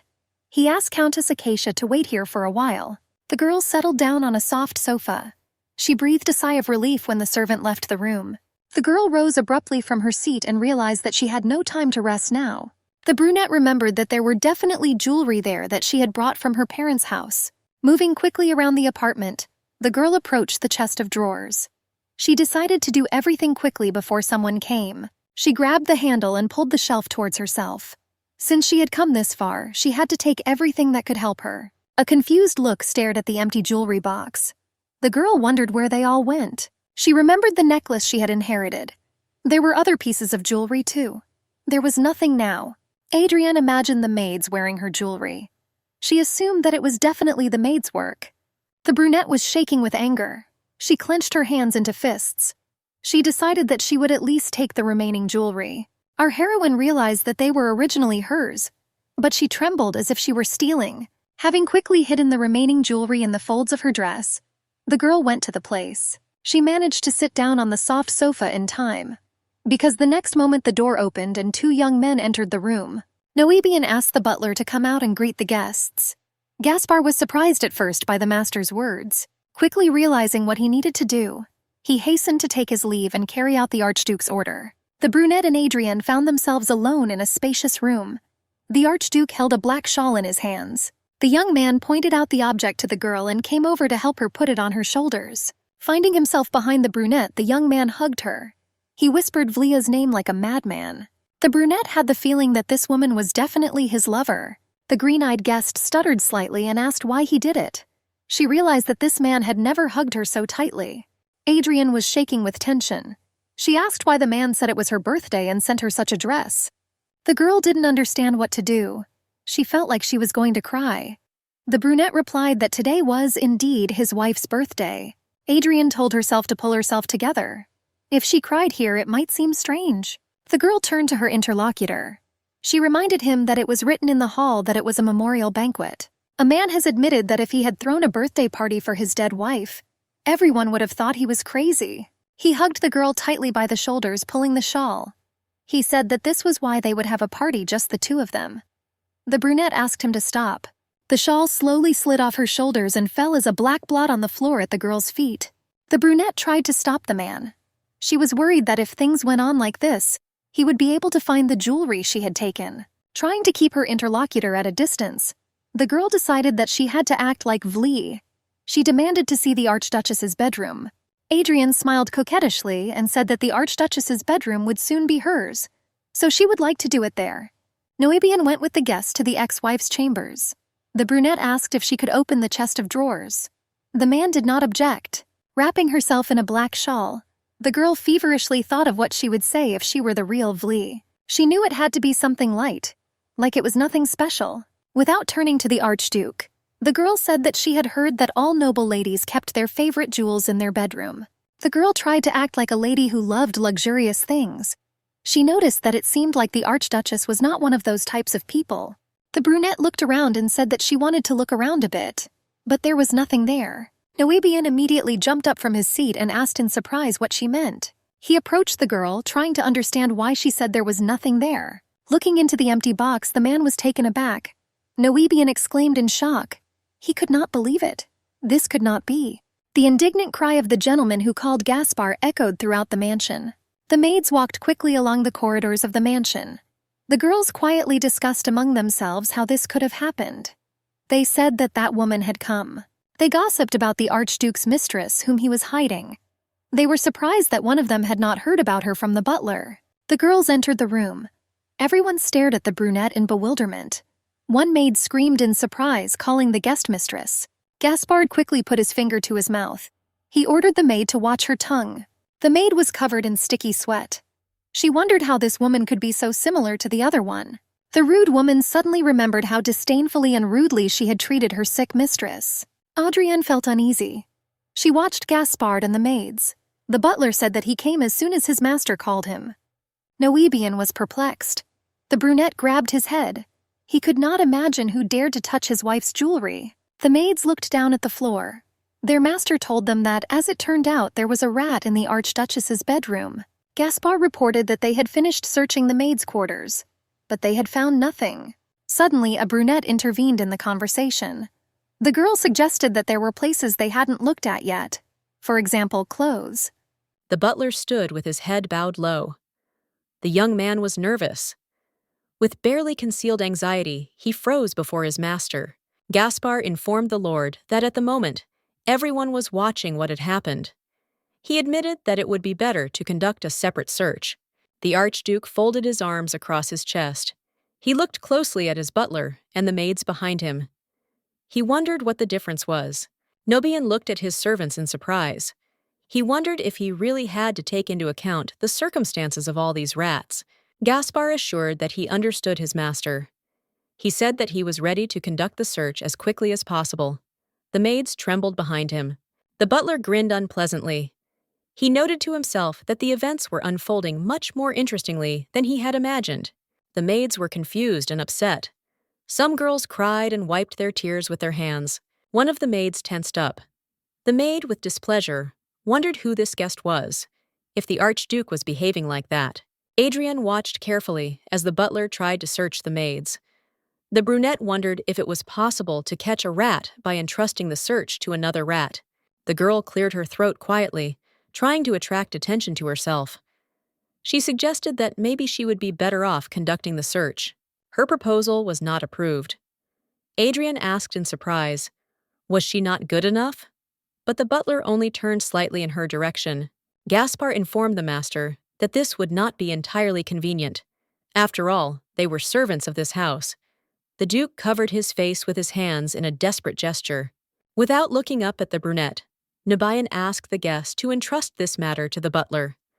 Our heroine had no choice but to agree. The girl was upset. The brunette greatly regretted that she would not be the one to search these maids. The brunette walked slowly through the empty corridors of the castle. Adrian wondered where her precious pendant could be. This was the only thing and the only portrait that her mother left her. The girl even stopped from an unexpected thought. She thought that since she was here, she should definitely find him. The brunette hid behind a column. She watched closely the many maids who were in the large hall. The girl wondered if there could be a person among them who could steal her mother's pendant, not counting those maids in the bedroom. Adrian thought that she had to find the pendant without Nobian knowing, even if she had to pay for it. Watching the merits, the brunette thought that there could be no people with a necklace in this place. The girl decided that she needed to look elsewhere. Suddenly, Adrian started. One of the maids grabbed her hand and asked who she was to be dressed like that. The maid informed him that it was impossible to enter here in such a state. Suddenly, she stared at the guest. Her eyes widened in surprise. The girl stuttered and addressed the guest, calling her mistress. The green-eyed beauty, looking intently at the maid, declared that it was not her. The maid trembled. The girl thought that her mistress was alive. Someone called out to the maid from behind. They asked Marie what had happened. All the maids crowded behind Marie. They stared at the brunette and whispered among themselves. The brunette noted that these were familiar whispers. She understood that it was a long time ago, and it was too hard. The girl, clasping her hands, walked past the maids. The maids said that she looked like someone. They were interested in who she really was. Adrian was shaking with fear and tension. She was trying to persuade herself to pull herself together. She was repeating this phrase like a prayer. Standing in front of numerous servants, the brunette told herself that she was not Adrian now. She tried to pull herself together. Adrian made an effort and resolutely ordered the servants to get out of the way. One of the maids turned to Jasmine and said that there was a woman there who looked like their mistress. The older maid was surprised. She said that she didn't look like her. Her hair color was different. She reminded that her mistress had died. Our heroine no longer wanted to remember how helpless she was when she was Adrian. The girl was experiencing a lot of unpleasant emotions. The brunette couldn't stay on her feet and slowly sat down on the floor. The maid rushed to her. They were interested in what had happened to her. People crowded around. The maid asked to call someone. All the maids looked at the guest in confusion. Our heroine was shaking. Horror was splashing in her eyes. She realized that everything was happening now exactly the same as that day. The girl remembered sitting on the cold floor in a pool of blood, and the maids screaming for her to get medicine quickly. The girl remembered with horror that monstrous day when, no matter how much she extended her hand, no one would hold it. Our heroine begged for salvation. Whoever it was, she asked to get her out of there. Through her clouded mind, she heard someone say that it sounded like help was needed, offered to take his hand. Adrienne realized she had heard a familiar voice. In her mind, she was begging for help, and then His Highness Prince Rhodes appeared before her eyes. He asked her not to forget that it was she who had personally asked him for help. The brunette came to her senses. The blonde man standing next to her was holding her carefully. The young man asked if she was really feeling ill. Adrienne was shocked and surprised. She realized that this man had appeared next to her again. The brunette turned away from the prince abruptly, uttering words of gratitude through her teeth. His Highness stared at the girl in bewilderment. The maids looked down.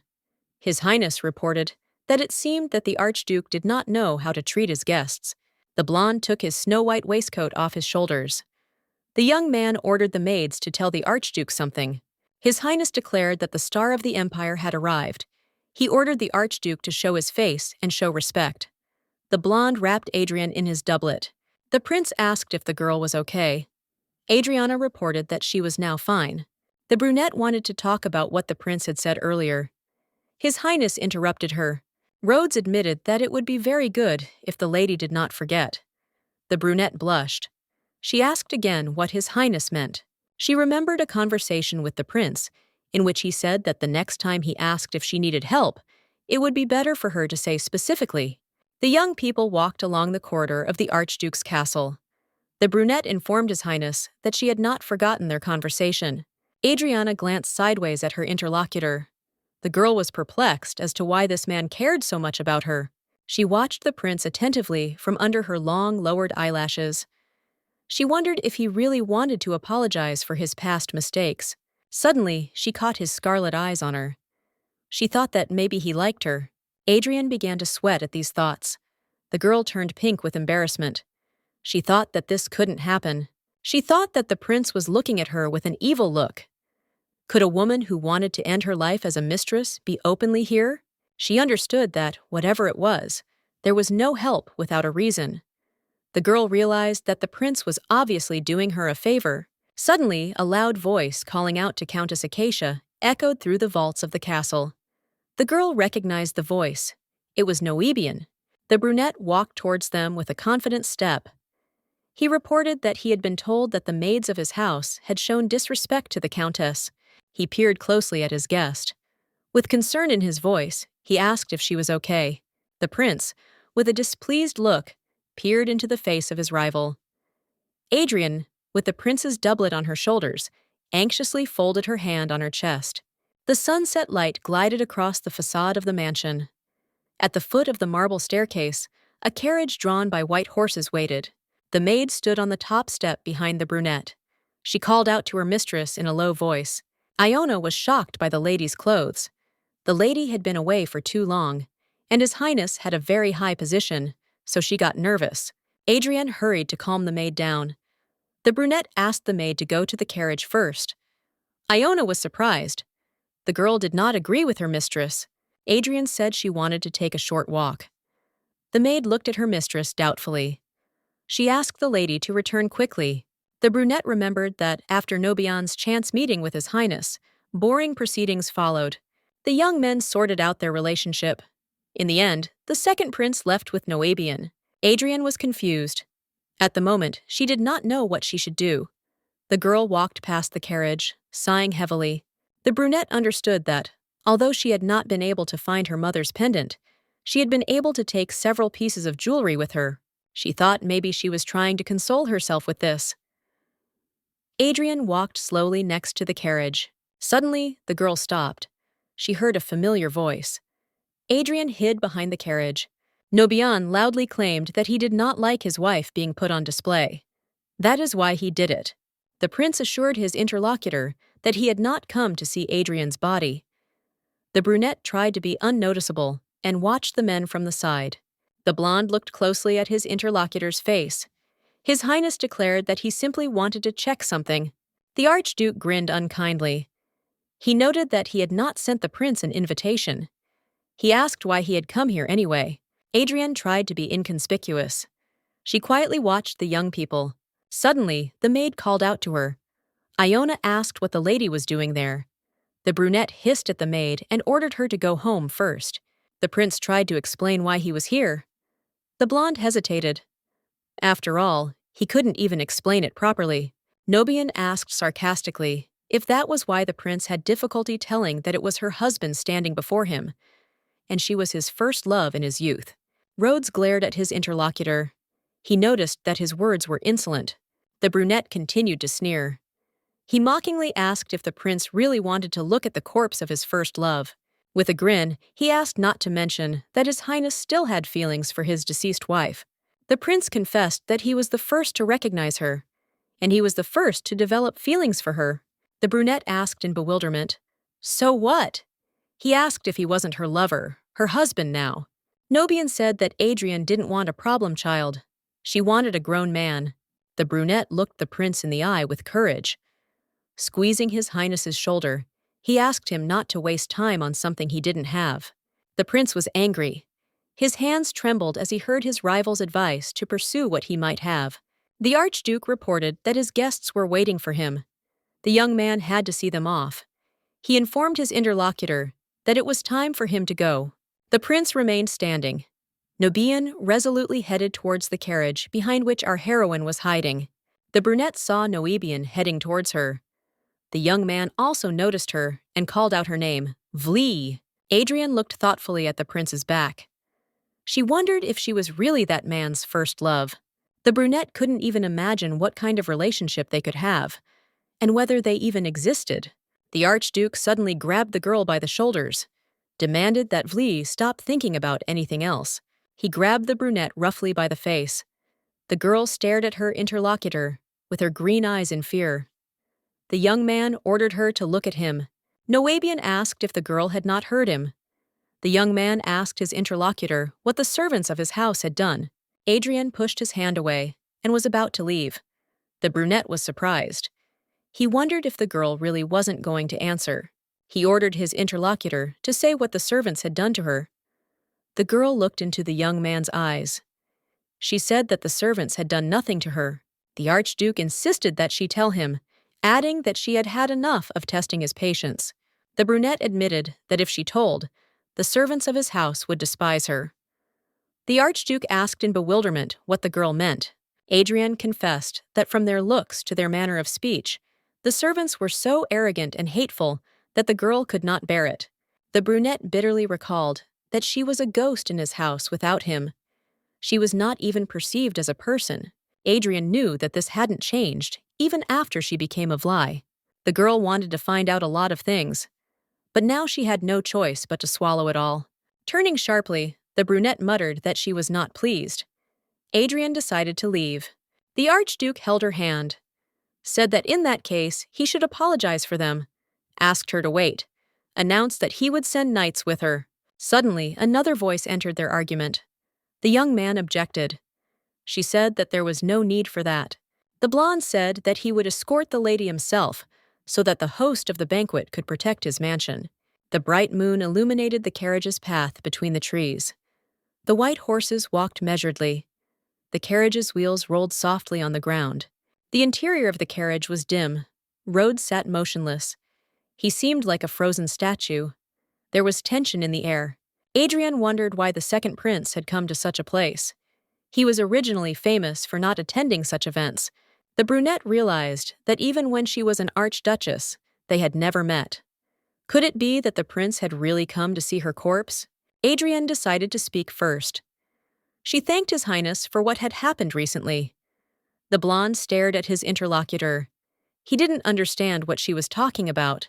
The brunette reminded him that the prince had recently saved her from a crowd of maids. Rhodes suddenly asked why the girl was in such a state. Our heroine was afraid that she would be taken for crazy. The girl was very nervous. She didn't know how to explain to another person that she was being visited by memories of the day of her death, so she couldn't do anything. The brunette nervously clasped her hands. She looked down, quietly whispered words of apology. The blonde nodded his head. The young man nodded his head thoughtfully, said that he understood everything. Our heroine replayed the conversation between the Archduke and Rhodes in her memory. She remembered that the brunette had said that she was the prince's first love. Suddenly, the girl wondered if she could really forget such a bright person. Her thoughts were interrupted by the prince's voice. He asked if the girl had heard everything. His Highness was referring to their conversation with the Archduke. The brunette admitted that she had heard a little. In that case, Rhodes decided to get straight to the point. He told her that he wanted to cooperate with the brunette. The girl did not understand what he wanted to say. His Highness asked if his interlocutor had thought about how he could help her. Adrian reflected that she had no idea how much it would cost, but she wanted approval for her divorce from a direct relative of the imperial family and revenge on Noebian. The brunette realized that if she cooperated with this man, she would certainly be able to achieve these goals. The girl confessed to His Highness that she really wanted to divorce Count Acacia and get rid of Nobian's influence. The prince asked her why she wanted it. Adrian admitted that she did not want to live as his mistress, and she wanted to see him sad. His Highness was sincerely pleased with such a confession from his interlocutor. He admitted that he liked it. Adrian was ready to betray the Archduke when he was completely convinced that she was his man and could let his guard down.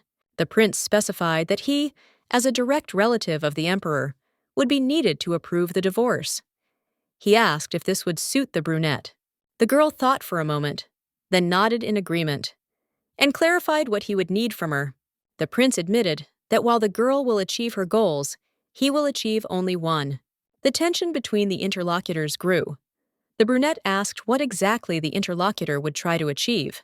The prince's next words shocked the brunette. His Highness asked her to help him check Adrian's corpse.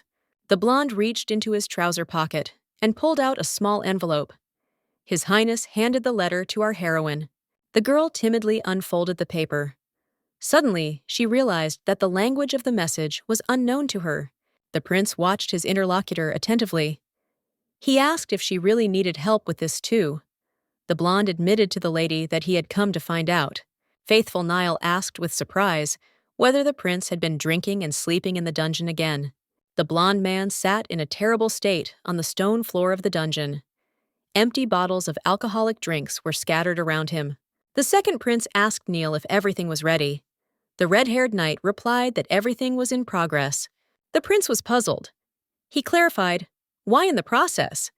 His job initially consisted of receiving resumes, but it could have been done much more simply.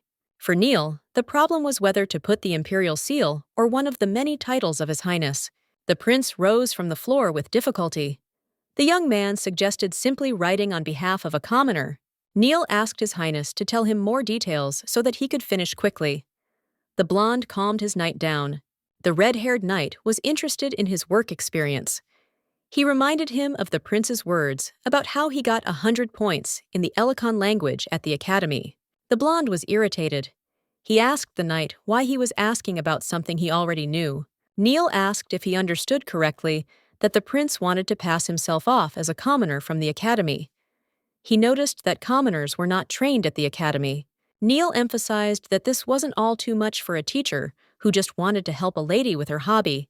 The blonde cheered up, noticing that his knight could be sarcastic. He admitted that he was ready to go to the retrospective exhibition in any case. Neil was perplexed.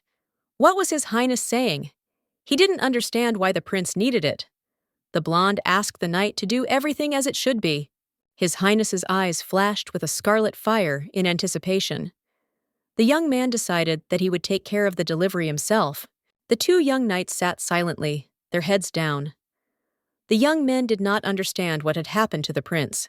Neil relayed the prince's words to his friend, asking him to do everything as it should be, and he promised to take care of the delivery himself. The red-haired knight turned to Vincent. He asked his friend if all this made sense. After all, the guy had served longer.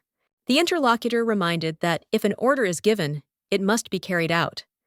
Vincento was surprised. Was there any other way? Neil was perplexed.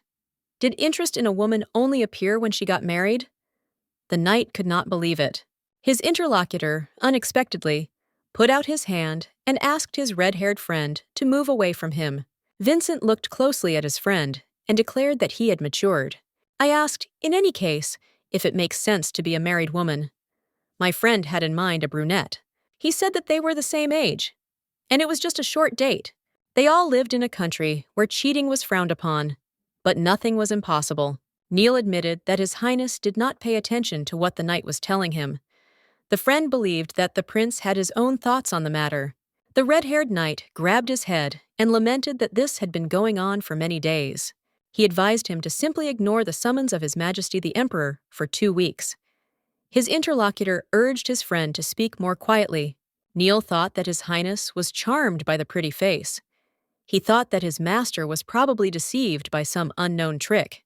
Vincent did not share his friend's opinion. The knight asked if Neil was sure of this. The knight smiled and admitted that Neil now looked very much like His Highness. The red-haired knight was indignant. He asked again what his interlocutor had said. Neil thought about how you can never know for sure. He was sure that the prince had some kind of connection with Archduchess Trabica. The young man remembered that His Highness got drunk every night, as if he were the husband of the Archduchess. Neil was constantly seeing an unsightly picture. It was painful to watch. The second Prince of Rhodes was getting drunk and just crying. The knight admitted that, although there was forbidden love, the guy hoped that all this was in the past. The words about the end of studies for today were heard at the doors of the auditorium. A gentle girl's voice thanked His Highness for today's meeting. The blonde reminded the student that they should meet again at the same time next week. The brunette agreed. Adrienne was very pleased. Her maid silently carried the notebooks, walking next to her mistress. The prince stood motionless at the entrance. He watched the girls as they walked away. 2 loyal knights stood behind His Highness. Both young men were watching their master closely. Adrienne was distracted from her occupation. The brunette stretched with pleasure. The girl was very pleased. The brunette embarrassedly remembered that, after that day, lessons in the Alakan language began. Our heroine realized that the second prince turned out to be a better teacher than she thought. The blonde pointed out her inaccuracies, taught her correct pronunciation. At the end of the lessons, there was also homework, and His Highness did all this with great diligence. Our heroine was happy. The girl thought that if everything was at this level, there shouldn't be any problems. Adrienne was a diligent student. The girl tried to do all her homework. The maids were watching the mistress through the half-open door. The girls were watching the lady with bewilderment. Both maids confessed to each other that it was the first time they had seen their mistress studying. Suddenly, Adrienne became thoughtful. She was diligently doing her homework, which the second prince had given her, and suddenly, she became so unbearably interested in the contents of that diary that the girl could no longer restrain herself. Adrienne rose from the table. The girl thought that the grammar of the Alakan language was so easy that it was like writing in a diary. Our heroine really hoped that she would be able to understand at least a little of what was contained in the diary. Adrienne walked resolutely to her room, where she hid the diary. She pulled the drawer handle of the secretary decisively. A pink notebook was visible at the bottom. The girl sat down on the poof and opened the notes. But no matter how much she looked, she still saw some scribbles. Suddenly, our heroine realized that, thanks to the prince, she could read a little. Adrienne ran her slender fingers over the pages of the diary. Her emerald eyes widened as she read. How unhappy Adrienne Pirette was. The brunette read the diary and trembled with anger and the information that became available to her. Nobian Trabica had finally found the cure. The brunette carefully held the small bottle in his fingers. One way or another, it turned out that Adrienne could not live long. Numerous symptoms were already visible. There was no time. After all, the young woman was not dying because she was very sick. For our heroine, this was a terrible revelation. She realized that her husband was the one who killed her. Poor Adrienne Pirette. A heart-rending cry of despair cut through the silence of the night. The shards of the vase were scattered on the marble floor. Scarlet roses were also visible there, like drops of blood. Our heroine grabbed her head from the realization and understanding of terrible things. She could not understand how Nobian Trabica could behave like this. Bitter tears streamed from the brunette's beautiful eyes. The girl remembered the Archduke's words that he loved her. In the past, Adrian had spoken of her desire to recover quickly and become her husband's strength. The Archduke comfortingly hugged the girl's shoulders. The brunette was perplexed. After all, Nobayan had cried because of her. Her husband had admitted that Adrian's very existence was a force for him. How could he? His words about his love for her now caused confusion and mistrust. How could he? After all, he killed her. The brunette sank to her knees, exhausted. The marble floor was cold and hard. Her hand found one of the scarlet roses. The girl squeezed the stem with thorny thorns with force. The palm instantly turned scarlet. Adrian chuckled nervously. Our heroine realized the bitter truth. Her husband, Noebian Trebika, was with Vali Acacia. The girl did not understand why this happened to her. Was this really retribution for her love for her husband? Marge recently hinted that after the Archduchess's death, it would be very interesting if her mistress, who was his mistress, were in her place. The girl sighed heavily. Now it became clear to her that even the maid in this house, even the old Count Acacia, spoke openly about this. The brunette stood up abruptly and quickly ran to the mirror. Now it seemed to her that it was very stupid. She was looking at her current body. The girl was hysterical. She banged her bloody hand on the mirror and screamed that Vli had conspired with her husband and killed her. Who was she? Adrian stood in front of the mirror. Her hands were bloody. The girl thought about how her rival would never return to this body. The brunette approached the table where the open diary lay. She was shaking with anger and indignation. The girl understood from the notes that her rival had her husband. Without a second's hesitation, our heroine decided that she would take her rival's healthy body. Until now, our heroine was worried about what happened to the fake one. She was worried about what the Countess might have experienced. She was thinking about some little things. The maids, standing at the door of the mistress's room, were worried and wondering if everything was all right with her. The girl didn't react to their concern. She sighed heavily. She thought sadly that, indeed, it all looked funny. The brunette was mentally talking to the Countess. Even if Vli could return with an insignificant probability, she understood that there was no longer a vessel that could contain her soul. I wonder if her rival understood this. Adrian listened to herself. She hoarsely said that the current Vli is the real her. The brunette thought that God must have taken pity on her, the pathetic one who died in such a lousy situation. She assumed that God had decided to punish her arrogant rival. She thought that it was reincarnation. Looking at her reflection in the mirror, Adrian recognized that she had been reborn in the same form to which she was accustomed. The brunette cried, thinking that now the body of her rivals completely belonged to her. Now the useless wanderings and troubled times were over. With bloody hands, the brunette opened the curtains covering the opening. The girl went out onto the balcony. Now she is 5. Leaning on the railing and staring into space, she admitted that she wished they both suffered as much as she did. Even more than she did. Our heroine couldn't hold back her bitter tears. The girl wished with all her heart that they would cry and cry until they vomited out all their insides. She wasn't an excellent student at the academy. Of course, she wanted to, but her body wouldn't listen to her. The girl even had to drop out of school and never received a good education. And yet, if professors asked questions like that, Adrian thought that she would probably get high marks now. His Highness watched the carriage approaching him with impatience. He thought that his student was a little late today. The blond man approached the carriage and stared inside in bewilderment. No one was visible in the depths of the carriage. His Highness gently knocked on the carriage door with his knuckles and called Madame. The young man realized that something had happened. He called out to Madame again. The brunette sat in the back of the carriage in mournful silence. The girl barely moved. Rodnus opened the carriage door with determination. He put his foot on the step and began to say that Madame had arrived. The young woman did not utter a word. The guest sat in the carriage with her head down. The prince wondered what had happened. His eyes flashed with a scarlet light. Suddenly, the brunette raised her face. Bitter tears were streaming from her eyes. The girl's fingers were stained with something brown. Taking a closer look at the guest's hands, Rhodes realized that it was blood. His Highness grabbed the brunette by the wrist with a sharp movement and asked what she had on her hands. The blond man asked excitedly what had happened. He wanted to know what had happened in the estate. Adrian cried and remained silent. His Highness asked if she needed his help. He insisted that the girl answer him. Our heroine could only pronounce the name of her ex-husband. The prince asked in surprise, was it really Noebian who had set this all up? The brunette realized that she wanted to kill Noebian Traubek. She wanted to find out how she could kill him in the most cruel and painful way. Our heroine was in despair. The girl spent a sleepless night hugging someone else's diary, which brought her a lot of pain and tears. His Highness carefully questioned his guest. He tried to find out whether the girl looked like that because of the Archduke.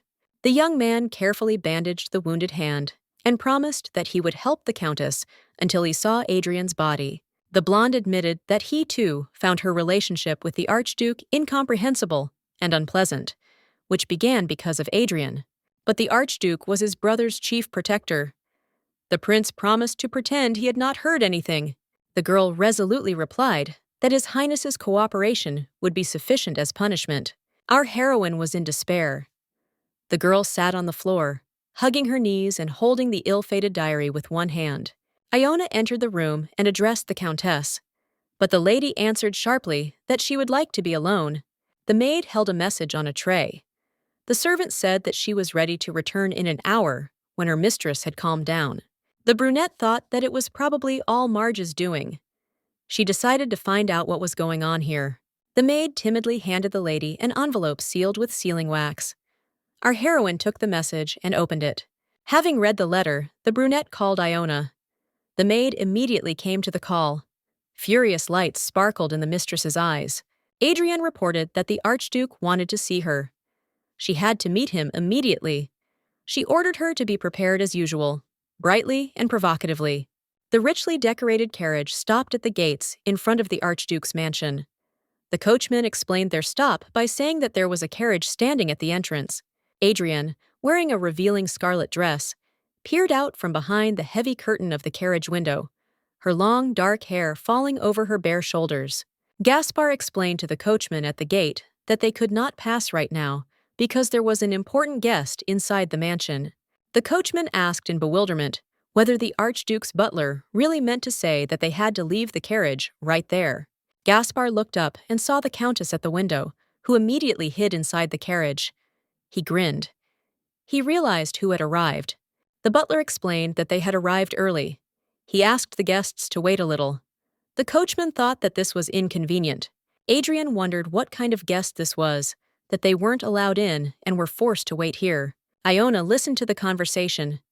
She told the lady that they had not been told anything specific, but it seemed to be someone from the imperial family. The maid listened to the conversation outside the carriage window. She said that they would most likely have to wait a little longer. Adrian smirked and made a decision, said she decided to go out and take a walk. Iona asked again what her mistress meant. Adrian asked the maid to look after the carriage.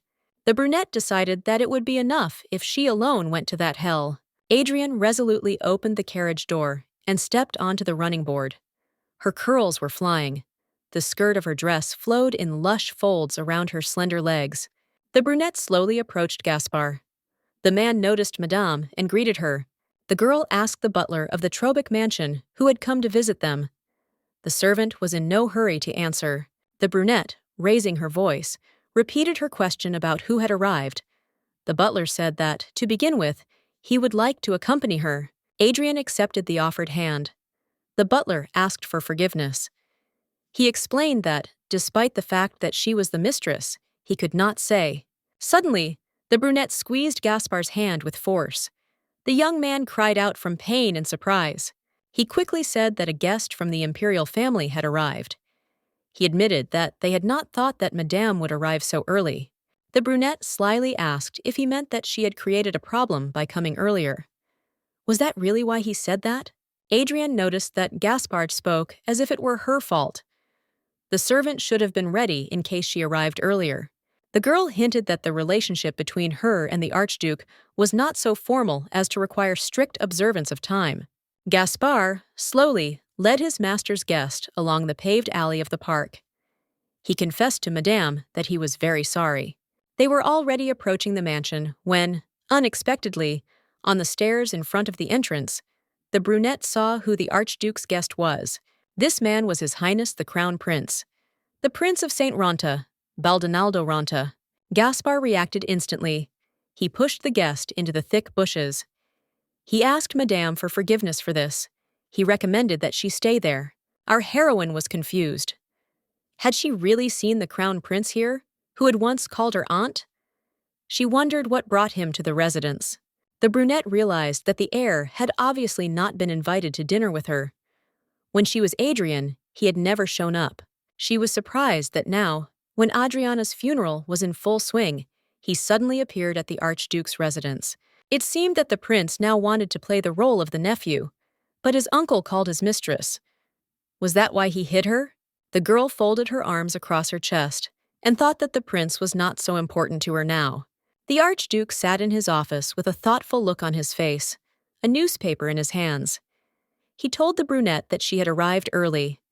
The girl agreed with her interlocutor. The brunette decided to find out if his guest was upset that he didn't come out to greet her. Our heroine answered negatively. Turning his head towards the guest, the Archduke noticed that the girl had no need to dress like that. He said that she was beautiful as is. Adrian frankly admitted that she liked luxury. The Archduke put down the newspaper, agreed with his interlocutor. The brunette came closer to Noebian. Looking into his eyes intently and tenderly, she admitted that she wanted to look beautiful for him. The Archduke beamed. He was smiling joyfully from ear to ear. Suddenly, the brunette saw the girl's bandaged fingers and asked what was wrong with her hand. The brunette waved it off. She didn't go into details. She said that nothing special had happened. Adrian mentally answered her cheating husband's question about her hands, that this was how she punished his mistress. The long table was covered with a white tablecloth. The Archduke sat at the head of the table. The brunette was on the right side. Two maids stood frozen behind the backs of the gentlemen. The Archduke asked if his guest would tell him what had happened to her hand. The brunette looked up at her interlocutor and replied that she had just gotten a little hurt while she was putting the flowers up. The interlocutor was surprised. He asked if she liked the food. He admitted that he did not know what the guest would like. He admitted that since the Countess had arrived earlier than expected, he ordered everyone to hurry up with the preparations. Adrian looked up at the Archduke, thanked him, admitted that everything looked very tasty. The girl was perplexed. What was this? The mistress was here, and he didn't even look her in the eyes properly. She realized that the man didn't know what her favorite dish was. That's why he cooked it. Did they really conspire to kill Adrian together too? Our heroine absent-mindedly agreed. The girl realized that the Archduke did not even try to conduct unnecessary dialogues. The brunette thought that the person who stole her mother's necklace couldn't be here, as expected. It looked like all the servants had been beaten. The girl saw bruises on all of them. The Archduke must have been angry about that decoration. Adrian understood that, of course, it was not possible to find the culprit, so everyone got a slap on the wrist. The brunette thought maliciously that compared to what they did to her when she was an archduchess, this was just a trifle.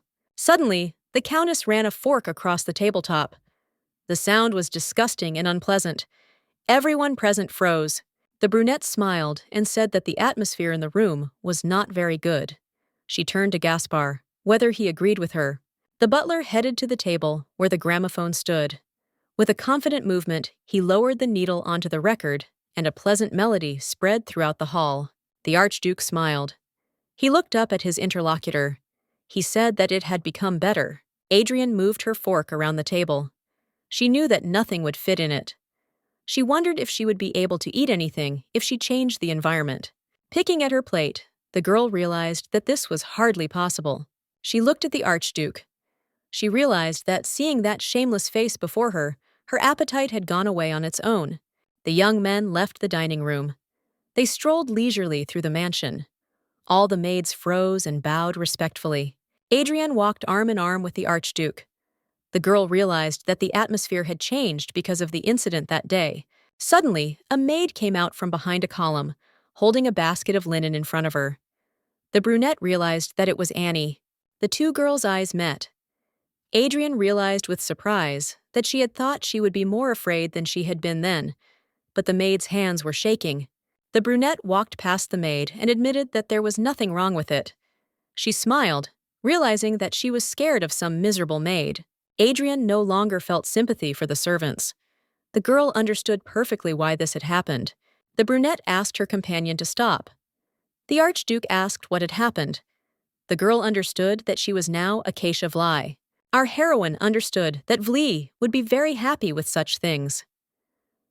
Adrian moved away from the Archduke a little. She called out to the maid, pointing at the maid with her fan. Annie was silent. The brunette rudely asked why the maid had not responded. She asked if she had really gone deaf. How could she ignore an aristocrat? The brunette mentally advised Annie not to act like a poor thing. Out loud, she asked if the maid knew her. Adrian forced the maid to answer in an orderly manner.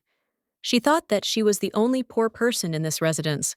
The brunette squinted angrily and asked if the maid was really not going to answer. The girl stood on the steps of the stairs and looked like a punishing angel. Annie looked down guiltily. The maid broke out in a cold sweat. She was frightened and silent. Nobian grabbed the madam by the hand. The girl turned angrily to the owner of the mansion and hissed through her teeth for him to let her go. Adrian asked the maid why she thought her master had personally invited his vassal's wife to this residence. Annie stubbornly remained silent. A cold sweat broke out on her. The maid lowered her head and trembled with fear and tension. Suddenly, the maid's eyes widened. She felt a light slap on the head. Adrian, smiling, lightly touched the maid's forehead with her fan. The Archduke tried to stop Madame. The brunette said that, at the Archduchess's memorial party, this maid had shown disrespect to Acacia's wife. Adrian demanded an answer to her question. The girl wanted to know how the maid dared to behave like that. Annie began to beg the master to believe her. She said that on that day she saw Madame for the first time in the mistress's bedroom. The maid hoped that since she had been here longer than this person, the Archduke would believe her. Nubian was not happy. He noticed that everyone was looking at them. The brunette felt ashamed that she had done all this in a place full of people. Adrian asked the brunette if it was possible that he had invited her to apologize for that incident. The man looked at the Countess in confusion. Our heroine approached the maid. Lifting Annie's chin, the brunette declared that an apology from this worthless girl would be enough for her. Nobian watched silently as it happened. The brunette realized that she couldn't do anything when she was an archduchess. The girl always had a fear that she might be hated by people she could rely on. In this situation, the girl mentally looked around. She realized that now everything was different. She said thoughtfully that it was improper for a man to interfere in a woman's conversation, and asked the Archduke if this was not a breach of etiquette. Nobian stared at the guest in silence. The young man couldn't find anything to say to the Countess. The Archduke ordered the butler to report when they were finished. Gaspar nodded in agreement with his master's order. The brunette left the hall, where our heroine decided to take revenge. Annie perked up and shouted in the strange guest's face that the gentleman was from the imperial family. Annie continued to tremble with tension. She loudly declared that no matter how hard the Countess tried to seduce the gentleman, she would not be able to bribe him with such a lie. Our heroine was surprised by such a bold statement. Wasn't that why Noebian so boldly entrusted her with the maid and pretended that everything was as it should be? Annie was sobbing, screaming that she didn't believe that the Countess was a mistress, that the brunette was her master's secret lover. She didn't believe it. The brunette giggled. She called the maid another fool like the Archduchess. Gaspar tried to reason with the Countess. Our heroine pretended not to understand what the butler was unhappy about. She looked at Gaspard with surprise. The butler made a complaint to the Countess, asking how she could say such a thing in the Archduke's residence. Our heroine was immediately indignant at the servant's behavior. She waved her fan in displeasure. She asked who he was to butt in. I asked her if she hadn't said that it was a breach of etiquette for a man to butt into a woman's conversation. I called Gaspar stupid. The butler was outraged. He shouted at the lady that the insult to his person was equivalent to an insult to the Archduke. The brunette asked Gaspard with disdain who he was. The man said that he was the one who had been with Archduke Trebica from the very beginning. Adrian laughed. She called the butler a fool. It seemed he still didn't understand anything. The brunette decided to ask him directly. Putting her hand on her cleavage, the brunette asked the butler who he thought she was, who he insulted when he insulted her. Gaspar turned pale. Small beads of sweat pierced his entire body like cold icicles. The butler froze. He began to think about something quickly. Soon the young man made a decision and nodded to the lady. He asked the brunette to ring the bell when she finished. Our heroine was delighted. She looked at Annie and asked again if the maid was ready to continue their conversation. The maid was wondering what she should do. Adrian asked if the maid was ready to kneel. Twilight. In the semi-darkness of the room, the Archduke sat on the sofa, deep in thought. He held a glass in his hands. The red wine shimmered mysteriously. Taking a sip of the tart drink, the man thought that Adrian had died. That was why Vlia Acacia was needed. His thoughts were interrupted by Gaspar. The brunette asked if they had finished yet. The servant noted that they had only just begun. Nobian said that this was the only way she could feel better. He muttered that there was nothing he could do about it. The butler was surprised and silent. The Archduke ordered the servant to go and check. The butler could not obey his master's orders. He went to check. Nobian was thoughtful. The Archduke felt strange that everything was so quiet around him. The young man thought that Adrian had died. The atmosphere changed in just a few days. Gaspar walked slowly along the carpeted corridor of the mansion and wondered if Vlia Acacia had always been like this. Even with him, she acted differently. The butler thought the countess would shout recklessly, but it seemed she had grown up. The man caught a snippet of conversation and stopped. The butler froze near the hall. He carefully looked out from around the corner. Annie was kneeling before Countess Acacia. The maid was leaning her hands on the floor next to the brunette's scarlet shoes. She was shaking all over and saying that she understood everything. Adrienne enjoyed her revenge. The brunette said she hadn't heard anything. The maid was sobbing and shaking all over. Suddenly, Marie approached the brunette. The second maid froze next to her, nervously clasping her hands. The girl swung her arm hard and slapped Annie. The vile maid's cheek turned purple from the blow. Gaspar watched from his hiding place, bewildered. He didn't understand what was happening. Adrian turned away from the maids. She would never have thought that everything could change so much in one morning. Our heroine noticed the butler hiding around the corner and eavesdropping. The beauty's emerald eyes flashed with excitement. The servant realized that he had been discovered. A cold bead of sweat ran down the butler's face. Adrian grinned wickedly. The girl crossed her arms belligerently. The butler wondered if Vlia Acacia had always been so beautiful. The careless maid was sobbing on the floor. Our heroine saw the butler hiding around the corner. The brunette knew that Gaspard would be next. But first, Adrian wanted to finish with the mean maid. She noticed that Annie's hands were beautiful, and the maid's clothes were also clean. And our heroine, even though she was the owner, didn't even have her clothes changed until her death. Adrian thought that most likely this vile servant lived very well after her death.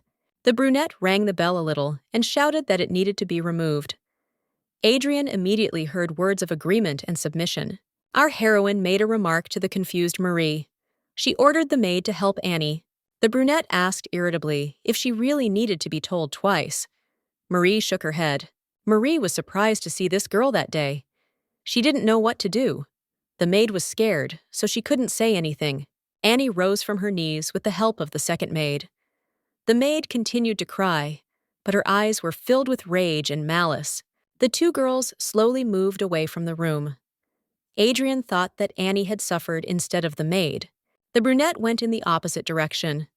The girl thought that because of Annie's offense, she would take it out on others. She decided to wait until all the maids went broke. Nobian walked behind his guest.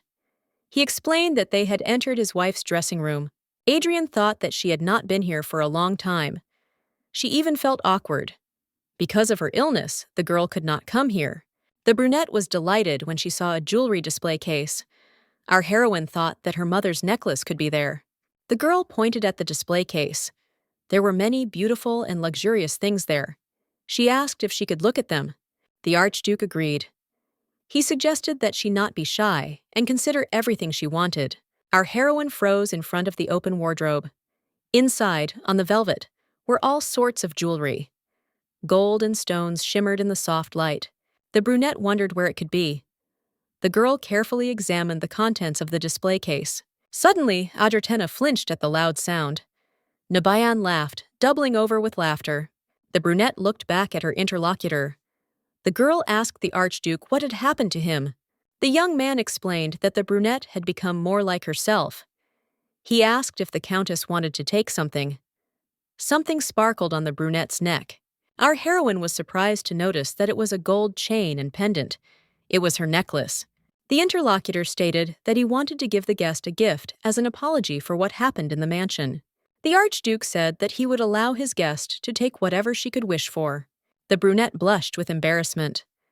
The girl hesitantly began to formulate her request, wondering why Noebian was wearing it. Coming closer to the Archduke, the brunette showed interest in the necklace on his neck. Our heroine admitted that she hadn't seen it before, so it interested her. The brunette took a step back. He muttered in a strangled voice that this decoration was not allowed. He explained that this necklace belonged to her. Adrian insisted, asking if all these clothes and jewelry didn't belong to her. The brunette recommended saying, "Her Serene Highness the Archduchess." Our heroine stared at her interlocutor in surprise. The young man demanded that his interlocutor address her like that. Noebian touched the decoration with a nervous movement. He admitted that he could never give it to the Countess. He asked that the guest choose something else. Adrian stared at the Archduke. She did not understand what her necklace meant to him. The girl decided to find out everything and asked why the Archduke had reacted so sharply. The brunette, without turning around, suggested that the guest choose another decoration or a dress. He said that tomorrow he would send a man to her. The brunette refused. The man asked in surprise, did she really not like anything? Adrian wanted a new piece of jewelry sent to her. With a sly grin, the brunette admitted to his lordship that she didn't like other people's things. That night, in the palace, Crown Princess Doris wondered if the young man was really at Archduke Trobeck's residence again. Bardinaldo admitted that he was planning to go to the Crown Princess's palace soon. The young man noticed that his interlocutor had previously asked him to be more careful, since there were eyes and ears everywhere. The girl asked what the prince was talking about. After all, it was his bedroom. But the prince explained that he was speaking from a legal point of view. As it seemed to Doris, His Highness was now on good terms with the Archduke. The young man noticed that he was doing his nephew's duty. His uncle had gone through hard times, and they were watching the situation in this country. The interlocutor flushed and asked why he considered the Archduke his uncle. How many times had the blood mixed already? Doris hoped that her interlocutor was aware that relations between the Archduke and her father had deteriorated greatly of late. Bardinaldo politely apologized, but said that, as Crown Prince, it was useful for him to work as a duke, an advisor to the emperor. The girl objected, explaining to the Crown Prince of Ranta that there was no guarantee that this would continue in the future. I asked if the interlocutor knew that my father was called the ruler of the West. There were problems there now, and the second prince had to take care of it. The princess admitted that in the West, His Highness's prestige was very high. The girl said that she was sure that the interlocutor understood what it meant. Therefore, she politely asked him not to disappoint her father. Bardinaldo narrowed his eyes in displeasure and muttered through his teeth that he would keep that in mind. The girl asked him if he knew about the rumors. The young man asked if it was because of these rumors that the girl was so impatient. His Highness said that the interlocutor wanted to give birth to an heir. Doris noted that she was not a weak woman. The prince recalled that his mother, Empress Retina, was healthy until she gave birth to Rhodes, and she was even healthier until she could bear the prince himself. The interlocutor tried to object. The young man said thoughtfully that he would like his wife to be with him for a long time. Doris did not understand why the prince was so careless in this matter. The girl realized that they needed to give birth to a successor and strengthen their position. With a displeased look, the girl turned away and through clenched teeth said that she was tired, so she decided to go back to her place. She asked the prince to think about what she had said. She reminded him that at the banquet on the occasion of His Majesty's birthday, he had to show her who the true leader of the Crown Prince's faction was. The young people parted, dissatisfied with each other. His Highness looked thoughtfully into the distance. He did not understand what was happening. At the Acacia Mansion, the maid happily informed the ladies that they had received a lot of gifts. The brunette thought that Noebian had finally decided to give her new things. Since early morning, The servants had been carrying all sorts of luxury items. Our heroine heard fragments of phrases and delighted cries. They admired the gifts. Suddenly, they started talking about some person. Adrian thought that she was glad of the gifts, even though the Archduke's behavior irritated her. Suddenly, Madame Vliet was called out quietly. The lady in the dark dress was looking intently at the brunette. Our heroine looked down at the unexpected guest. The woman greeted Countess Acacia. The Archduke's butler personally arranged a meeting with this lady. Adriana noted that, as it turned out, there was nothing special about her. The guest greeted Countess Acacia Vly. The brunette ordered everyone to leave. The servant held the packages. These were more gifts from the Archduke. The shop assistant did not immediately understand that he was being asked to leave. Adrian explained that she wanted to talk to the lady alone. Our heroine remembered her visit to the store where they wanted to deceive her. She remembered the salesperson who tried to fool a stupid client. Adrian asked the salesman if he was having any problems. The man looked scared at the possibility of trouble. The brunette expressed her joy at meeting Madame. She informed her that she had been waiting for the shop owner for quite a long time. The brunette reminded the lady that she had been constantly cooperating with the guest's shop for the past year. The interlocutor was incredibly grateful for that. The girl reported that at that moment, she considered the guest's skills excellent. The interlocutor expressed regret that she had paid little attention to the staff. The woman sincerely wanted to apologize for any mistakes that her employees may have made. The brunette did not let her interlocutor finish her sentence. The girl handed her a check with the most expensive dress. Adrian suggested checking to see if it was different from what was currently in this room. The woman looked closely at the presented outfits. Suddenly, she cried out in surprise, not understanding what it was. The guest was taken aback. The Countess declared that Madame's precious reputation could be ruined for such a small sum of money. The woman squeezed the receipt tightly in her fist.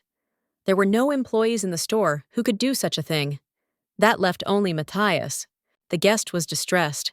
If only she had known about this earlier. The woman bowed low and asked her mistress for forgiveness. Adrian remembered the seller's promise to tell the jeweler who made the jewelry, and next time they would bring everything as expected. The brunette relayed the employee's statement to Madame that he was prepared to take responsibility for it. She stated that quite a lot of time had passed. The interlocutor promised to compensate the full cost. Adrian asked to hurry. She would like to create a new collaboration with Madame. The woman mentally cursed Matthias. She could not lose the reputation she had spent 20 years building. Adrian looked at fashion magazines. The girl thought that Vlaya's clothes, which were custom-made, were very bright. The brunette was looking at the pages of the magazine when her interlocutor informed the lady that this booklet was not in the style of the capital's ladies. Our heroine knew about it. The woman reasoned that it was a classic design that was only suitable for widows. Adrian looked at the pictures in the booklet. Madame was nervous. The woman could not calm down. She thought about what might suit the Countess. Suddenly, inspiration struck her. The woman grabbed a piece of paper and a pen and began to quickly sketch. Soon, she showed the drawing to her interlocutor. The woman asked the Countess if she might like this style. Our heroine peered at the image. The interlocutor explained that this was the style that the late Archduchess Trebicka preferred. The woman explained that she always enjoyed creating new styles for the Archduchess because she had an elegant, upright posture. However, as her condition worsened, she rarely came to buy clothes. So Madame was a little sad. Adrian thought about it. The interlocutor explained that finding a person who would suit such a style was much more difficult than the girl thought. Madame felt very sorry. Madame declared that if her eyes were not mistaken, this style suited Madame and the late Archduchess. Adrian was pleasantly surprised by such words. The interlocutor confidently stated that this style suited them very well. The woman was excited. She admitted that, of course, not that much, but still. Adrian asked if that would be enough to create a new relationship. Her interlocutor assured her that of course it would be enough. The woman looked at the brunette in admiration. Madame was glad that she had found her muse. The knight reported to His Highness that the documents were too clean. They gave the same information as before. The blonde read the document thoughtfully. The knight honestly admitted that he understood nothing. Although the prince did not have a very good relationship with Archduke Trobeck, he was the crown prince's closest confidant. Vincent reminded His Highness that the Lord could not simply be accused of this. Moreover, love with a person who was already married was not a big problem in an aristocratic society. The knight ingratiatingly asked why this worried His Highness so much. The blonde leaned back in the carved chair. He closed his eyes tiredly. His Highness admitted that he would like to know that too. I thought that perhaps high-ranking officials hid the body. Or, on the contrary, there might not have been a body at all. He didn't understand why there was such difficulty if she was just a lover. He needed someone who could help identify the body. His Highness smiled sadly and announced that perhaps he really had gone mad. The young man dropped his head into his hands, exhausted. He quietly admitted that he didn't understand anything. Could it have been because the two girls looked alike? Maybe he didn't want to believe that Adrian was dead. His Highness thought that Adrian had left him. But the young man did not want to do the same to her. The blonde asked Vincent to cut off his head if he continued to behave like this after the Archduchess's funeral was over and the body was identified. Vincent could not find the words to express his indignation at such instructions. He clenched his hands into fists. He wanted to object, but he was interrupted. Neil looked into their office. The knight reminded His Highness that it was time for lessons with Countess Acacia. There was a great deal of excitement in Madame's shop. The second prince himself was there. The woman wondered if this was a dream or reality. Madame did not even suspect that the Countess was such a famous person, since she had connections with such ranks. The blonde held the papers in his hands. He thought that it had been difficult at first. Now it had gotten better. He thought that perhaps she would be able to rise even higher. A loud cry of admiration interrupted his thoughts. The prince tore himself away from his contemplation of the documents and looked up. The shop owner was delighted. She admitted that she thought that it was Her Majesty Retina, who was called the most beautiful in the empire, who had returned to life. The blonde didn't understand what was happening. He looked up and saw a girl in front of him who admitted that Madame's words had confused her. Rhodes froze. The prince tried to somehow react to the appearance of the Countess in a new image. The young man did not take his eyes off the brunette. Our heroine, embarrassed, froze before His Highness. The girl quietly asked if he liked what he saw. The shop owner watched the blonde's behavior with affection. The woman realized that any man would have jumped in surprise. The prince was no exception. Rhodes gasped in surprise. The man rose from his seat and froze, looking at the brunette in admiration. The shop owner approached Adrian and asked how the girl looked at trying on a few more outfits. The brunette kept her eyes on the prince. Rhodes had already managed to pull himself together. The prince sat down on the comfortable sofa again and declared that he was fine, so the girl could continue. Our heroine's cheeks were flushed. Adrian agreed to try on another dress. His Highness stared at the paper again. The young man could no longer concentrate on anything. He thought that it seemed he had come in vain. He remembered how the brunette had said that her schedule was a little off, and she had asked if the prince could come before class. Rhodes had rashly agreed. The blonde regretted his rash decision, but he realized that he had already promised, so there was nothing he could do. As he made notes, Rhodes acknowledged that the rumors about this person were very different from the reality. The Countess was neither vulgar nor ignorant. The prince admitted that his student knew more than the uneducated commoner. Suddenly, the blonde pulled himself up short. It was no longer worth talking about. The prince's gaze was fixed on one of the pages of the notebook he was checking. It was a composition for the second Prince of Rhodes. The young man peered closely at the text. Something seemed vaguely familiar to him. Madame admired it. She insisted that the girl should definitely choose this if she could ever go to the imperial palace. The brunette slowly pushed aside the light curtain and timidly walked out into the middle of the room. Rhodes jumped up from his seat. Adrian asked His Highness in fear what was wrong with him. The blonde calmed his interlocutor, saying that the outfit suited her. The young man approached the Countess. He looked at the girl carefully. He said that she looked very much like Archduchess Trebeca. Adrian turned sharply and ran into the fitting room, promising the prince that she would change and return. Rhodes thought hard about the letters the girl had written to him over the years. He peered into the pages of his workbook, and even after time, he could not forget them. The young man recognized the handwriting unmistakably. It was the handwriting of Adrian Swan Peretta. His Highness froze in place, holding the notebook in his hand. The blonde wondered in surprise. Could he really have gone crazy? Our heroine sat at the table and recalled the prince's words that she was very similar to Archduchess Trebeka. The girl agreed that she and Vli had some things in common, but it was a little strange for the brunette to hear the second prince say it directly. The girl thought that Vli looked like a widowed woman. If she showed up at the party in Noebian's arms, the rumors would spread quickly. All she has to do is support the gossip. And, having made him a laughingstock, she will have to leave him. So the brunette needed to sew a dress that resembled the outfit of the Archduchess. And now that the girl has received verbal proof of this, as she wrote in her notebook, Adrian realized that, as exciting as it was, she would have to follow the plan. The brunette's thoughts were interrupted by a quiet knock on the door. Count Acacia looked into Madame's office. The girl looked at the man with interest. The husband said that he planned to go to the estate. The brunette was surprised that the man was planning to go there again. The count confirmed his decision and said that today the Archduke wanted to visit their mansion. The brunette asked with interest why Noebian would do this. The count admitted that he had invited him to dinner. Adrian asked if this meant the count would be leaving later. The man shook his head.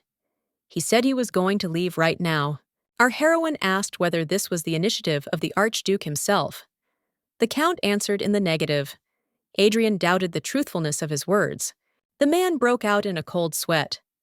The pale lord declared that, although he was an old man, he still had his common sense. The brunette realized that this was Noebian's order. She wondered if he was seriously planning to come here. The girl was perplexed. What about the rumors? How much longer could she ignore the count here? Adrian was amazed that the Archduke dared to come here. After all, the Archduchess's funeral was not over yet.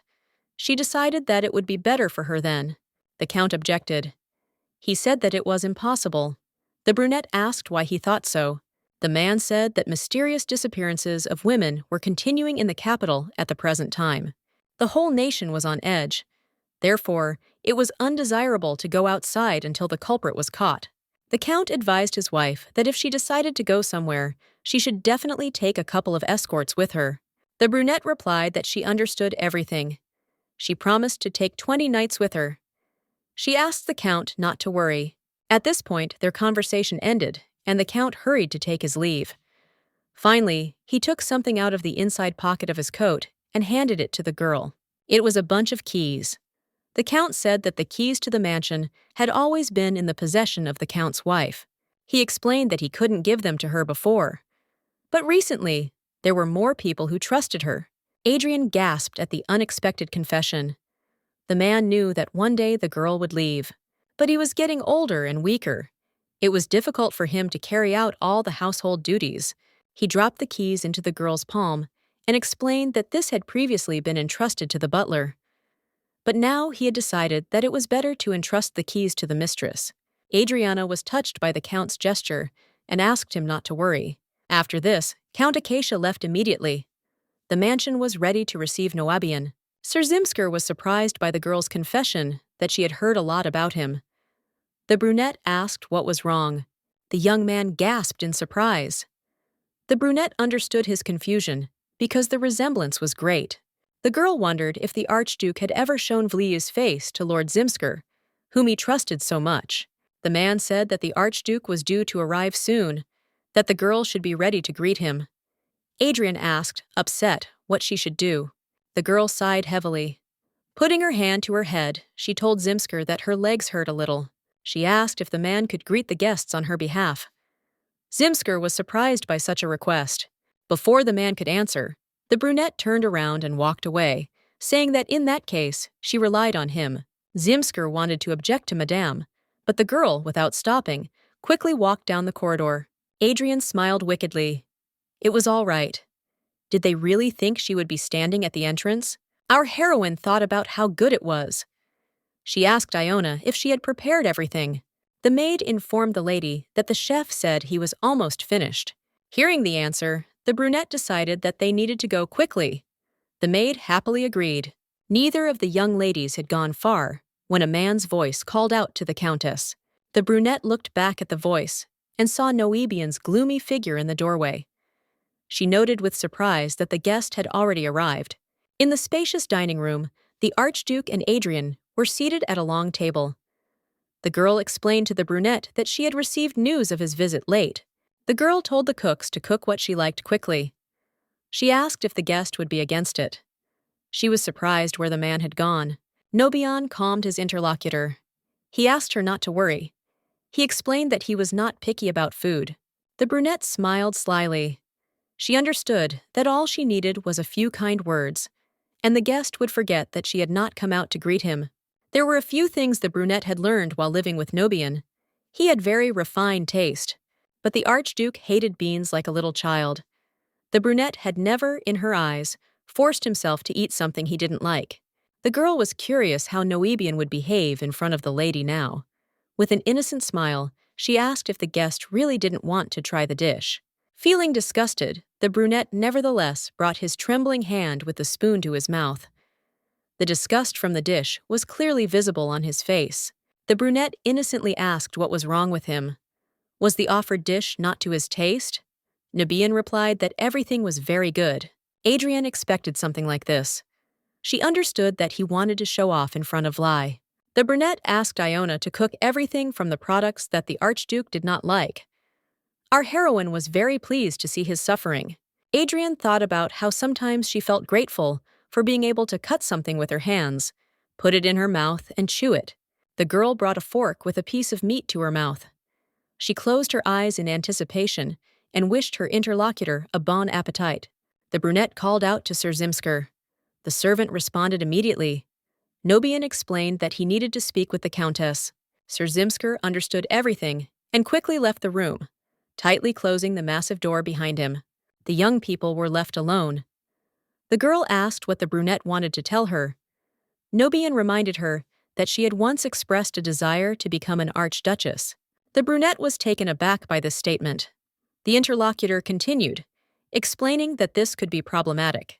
Nobian said that after some time, he intends to allow the girl to live in the residence. He said that it was such a big place that even if she lived in the annex, the girl was lost in her thoughts. Our heroine was shaking with tension.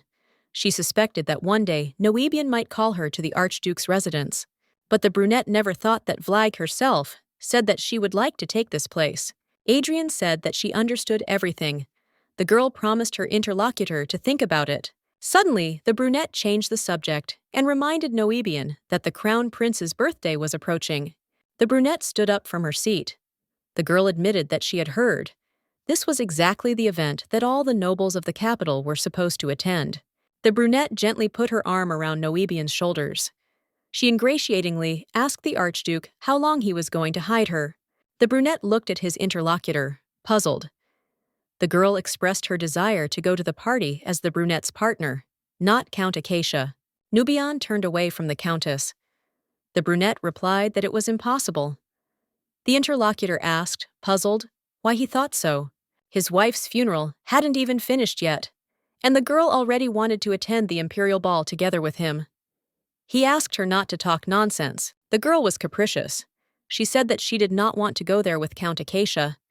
She asked why only she should do something. She gently touched Noebian's ear with her thin fingers. She asked him if he really didn't care who she came with. The Archduke immediately jumped up from his seat at this statement. The indignant one asked if he had heard correctly. Our heroine thought sadly that Adrian never had it. She said that in the future, everything will remain the same. The interlocutor asked her to stop. Adrian gently touched the brunette's cheek. Looking intently into his eyes, without hiding, she confessed her immodest desire. The brunette looked at his interlocutor in confusion. Adrian asked if they really couldn't do that. The Archduke could barely utter Vlai's name. The man removed the brunette's hand from his face. Said it would be difficult. Promised to think about how soon they could be together. The Archduke gallantly touched his lips to his interlocutor's hand. He informed her that the Count was not in the capital at the moment, because according to him, he was not feeling well. The brunette silently watched her ex-husband's actions. Her cheeks turned slightly pink, and sadness splashed in her emerald eyes. The next day, during classes with His Highness, Adrian looked sad and depressed. The blonde silently watched his student. Adrian was perplexed. The girl wondered if she had done something wrong. The brunette was distracted from the lesson. She was thinking that she would have to come up with something. Unexpectedly, the girl turned to His Highness. She asked if he would also be present. The prince clarified what exactly the countess had in mind. Our heroine explained that it was about a banquet in honor of the crown prince's birthday. Rhodes replied that everything was possible. The brunette raised her eyes to her interlocutor. She asked how he could say maybe if the hero of the occasion was his brother. The blonde folded his arms and said he had decided to delegate the writing. Adrian replied that the book was already there. The girl had already done everything. And yet, the girl wondered if His Highness hadn't planned to attend the birthday banquet. Adrian insisted on an answer. She said it would be better if the prince said it clearly. The young man cleared his throat nervously. Adrian admitted that she wasn't exactly sure, but she would try to be present with Archduke Tribeca. The interlocutor was slightly surprised. The blonde wondered if the Archduke himself had really suggested this. The girl explained that she planned to appear arm in arm with him and become a good catch for the aristocracy. She noted that because the brunette was a little cautious, she was initially refused. Rhodes understood everything, but he admitted that he did not really want to be there. The interlocutor asked why he did not want to. The prince admitted that since the wedding of the Archduke and Adrian, he had never been to a ball. The girl was surprised. The prince went on to say that this was what kept him from seeing the couple happy, something that Rhodes considered a great stroke of luck. The blonde admitted that the thought of it made his heart break for a moment, so the prince wanted to stop there. The brunette wondered what this had to do with the Archduke and her presence at the event. The blonde thought that it would be equally unpleasant for his interlocutor to find himself in the banquet hall together with the Archduke. The blonde man nervously clenched his hands and thought about how Adrian would feel if she saw this. I thought, if only she had lived to see this moment, how sad she would have been. The blonde doubted. He admitted that maybe it wouldn't have happened. His Highness thought about it. He asked to just think about it. His Highness stated that he did not want to show this dirty side to Adrian. Our heroine's eyes filled with tears. The girl was silent, thinking about what she had heard. Rhodes repeated again that he did not want to show this dirty side to Adrian. The prince hung his head low. Pain splashed in his scarlet eyes. The man missed Adrian. The brunette admitted that she had a question for him. His Highness was ready to listen to his interlocutor. Our heroine wondered why the prince had not asked her. The young man, perplexed, asked again what he was supposed to ask her about. The girl said that the prince could ask her why she looked so much like the late Archduchess.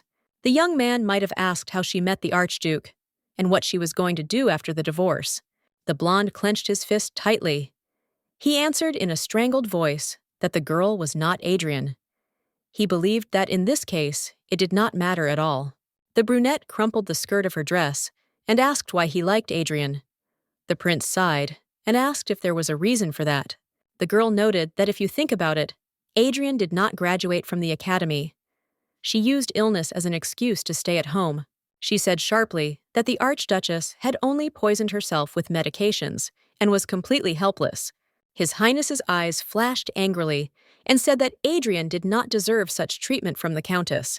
The brunette continued to irritate the prince. She shared with him rumors that the Archduchess was said to be unable to do anything on her own. She couldn't eat or drink. She couldn't even stand without using a cane. His Highness flared up. He said angrily that their lesson for today was over. Our heroine thought with sadness that even Noebian's ex-husband cared more about his lover's feelings than about her death. But this man... She was interrupted by the prince's voice. The blonde said that he didn't want to listen to this nonsense from his student anymore.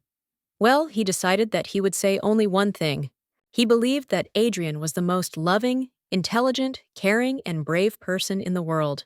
The brunette said that the prince was wrong. The blonde disagreed.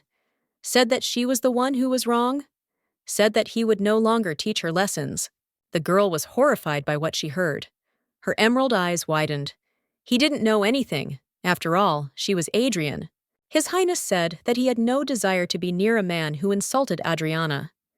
The girl did not understand why he behaved like that. Scarlet eyes stared at the interlocutor. The blonde asked the Countess to take her words back. Our heroine did not understand why His Highness was so protective of the deceased man. The prince was puzzled as to why his interlocutor was silent. The girl was not going to say anything.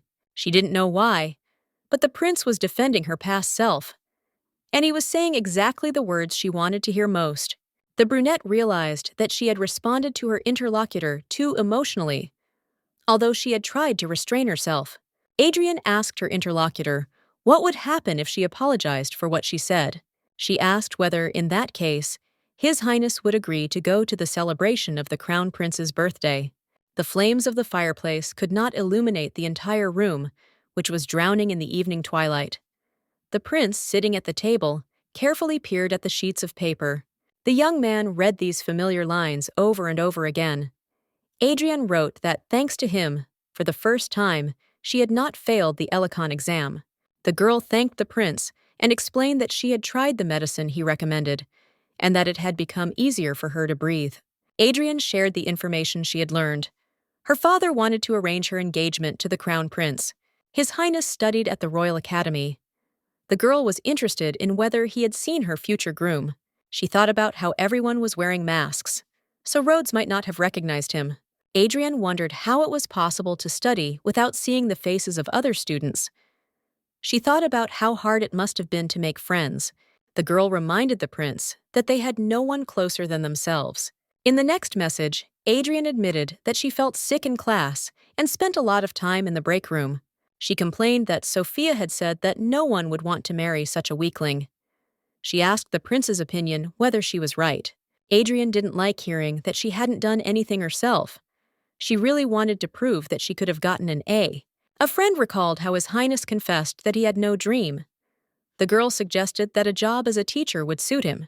The blonde tried to convince himself that this woman was not Adrian, even if the handwriting was exactly the same. His Highness knew that his friend never humiliated herself or others. The young man tenderly kissed the feather that once belonged to Adrian. Suddenly, the massive door to the office swung open silently, and Neil turned to His Highness. The knight reported that the Emperor had sent another invitation. The young man noted that the room smelled of alcohol. The blonde responded sharply that he had already said earlier that he did not want to take on anything in the near future. Neil agreed that the prince had said exactly that. But it was an order from His Majesty. The knight assumed that it might have happened because of that incident. The blonde folded his arms and ordered the knight to speak more clearly. Neil told about the disappearance of Baroness Karasada. The blonde asked who she was. The knight replied that she was His Majesty's mistress. The blonde considered it a disgrace to the empire. He did not understand why, after the death of his mother and the appearance of a new empress, His Majesty desired someone else's wife. The second prince of the Rhodes Empire suspected that something was wrong with the empire. The knight explained that this was not the case. It turned out that the Baroness had disappeared right in the center of the capital. His Majesty was not interested in this, so he learned about it late. Neil reminded him that the Emperor trusted only Rhodes in such matters, so even if the prince did not want to, he would still be forced to take on the matter. The knight asked if the prince would listen to him when the pen ran out of ink. Neil wondered who he had gotten this from. Rhodes ordered the knight to stop talking nonsense and leave quickly. Neil carried out his master's orders. His Highness was left alone in the spacious apartments. The rain was making noise outside the dark windows. The young man looked thoughtfully into the void. The blonde remembered the Countess's confession that she was Nobien Trebeek's lover. Sorting through sheets of paper on the table, the prince chuckled incredulously. He expressed doubt that she was a mistress. He remembered when the brunette asked if he would go to the Crown Prince's birthday party if she apologized for what she said. Rhodes flared up. He mentally called the brunette an impudent woman.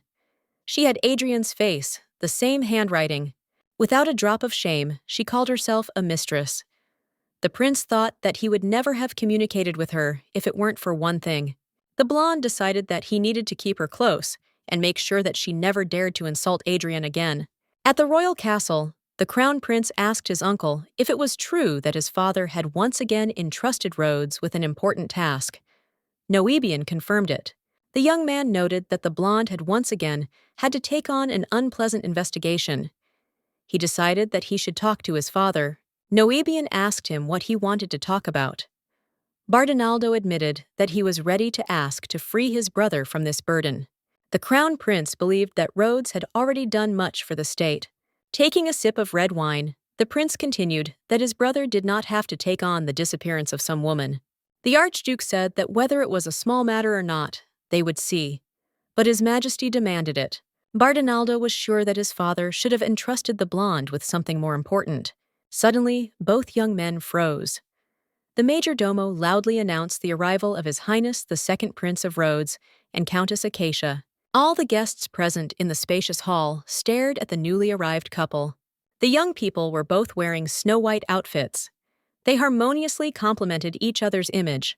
The second prince introduced the brunette to the crown prince. The girl clearly saw that Noebian was surprised. The brunette thought that the archduke probably didn't expect that she would actually decide to come with another man. Noebian was furious. He squeezed the girl's hand hard. He accused her of having done something truly crazy. Our heroine looked at her interlocutor with fear. The girl tried to clarify what the archduke was talking about. The archduke was angry. The man asked if the countess really didn't understand. He asked if she wasn't planning to rest in the mansion today. The girl reminded the archduke that she had told him of her desire to come. She mentioned that she had even asked if she could take someone as her companion. The archduke clutched his head. He said that he had asked to wait. Such a sudden appearance put him in a difficult position. Moreover, the archduke was interested in how long the brunette had been dating the second prince, and how she had managed to invite him to the ball. Our heroine laughed. She said that Noebian had such a face, as if he was jealous. She admitted that she had never seen anything like that before. The archduke looked at the girl intently. He asked Flea if she was really in love with the second prince. Our heroine smiled and asked how this could be. After all, she loved only him. The archduke agreed. He asked about the crown princess's maid, why she had taken on this matter without his consent. Our heroine greeted Her Highness with a curtsy. She introduced herself as Acacia Vlee, the wife of Count Acacia. The crown princess smiled at the lady and said that these were unnecessary formalities. Doris said that she invited her because she wanted to ask for something. Our heroine admitted to the crown princess that it was an honor for her.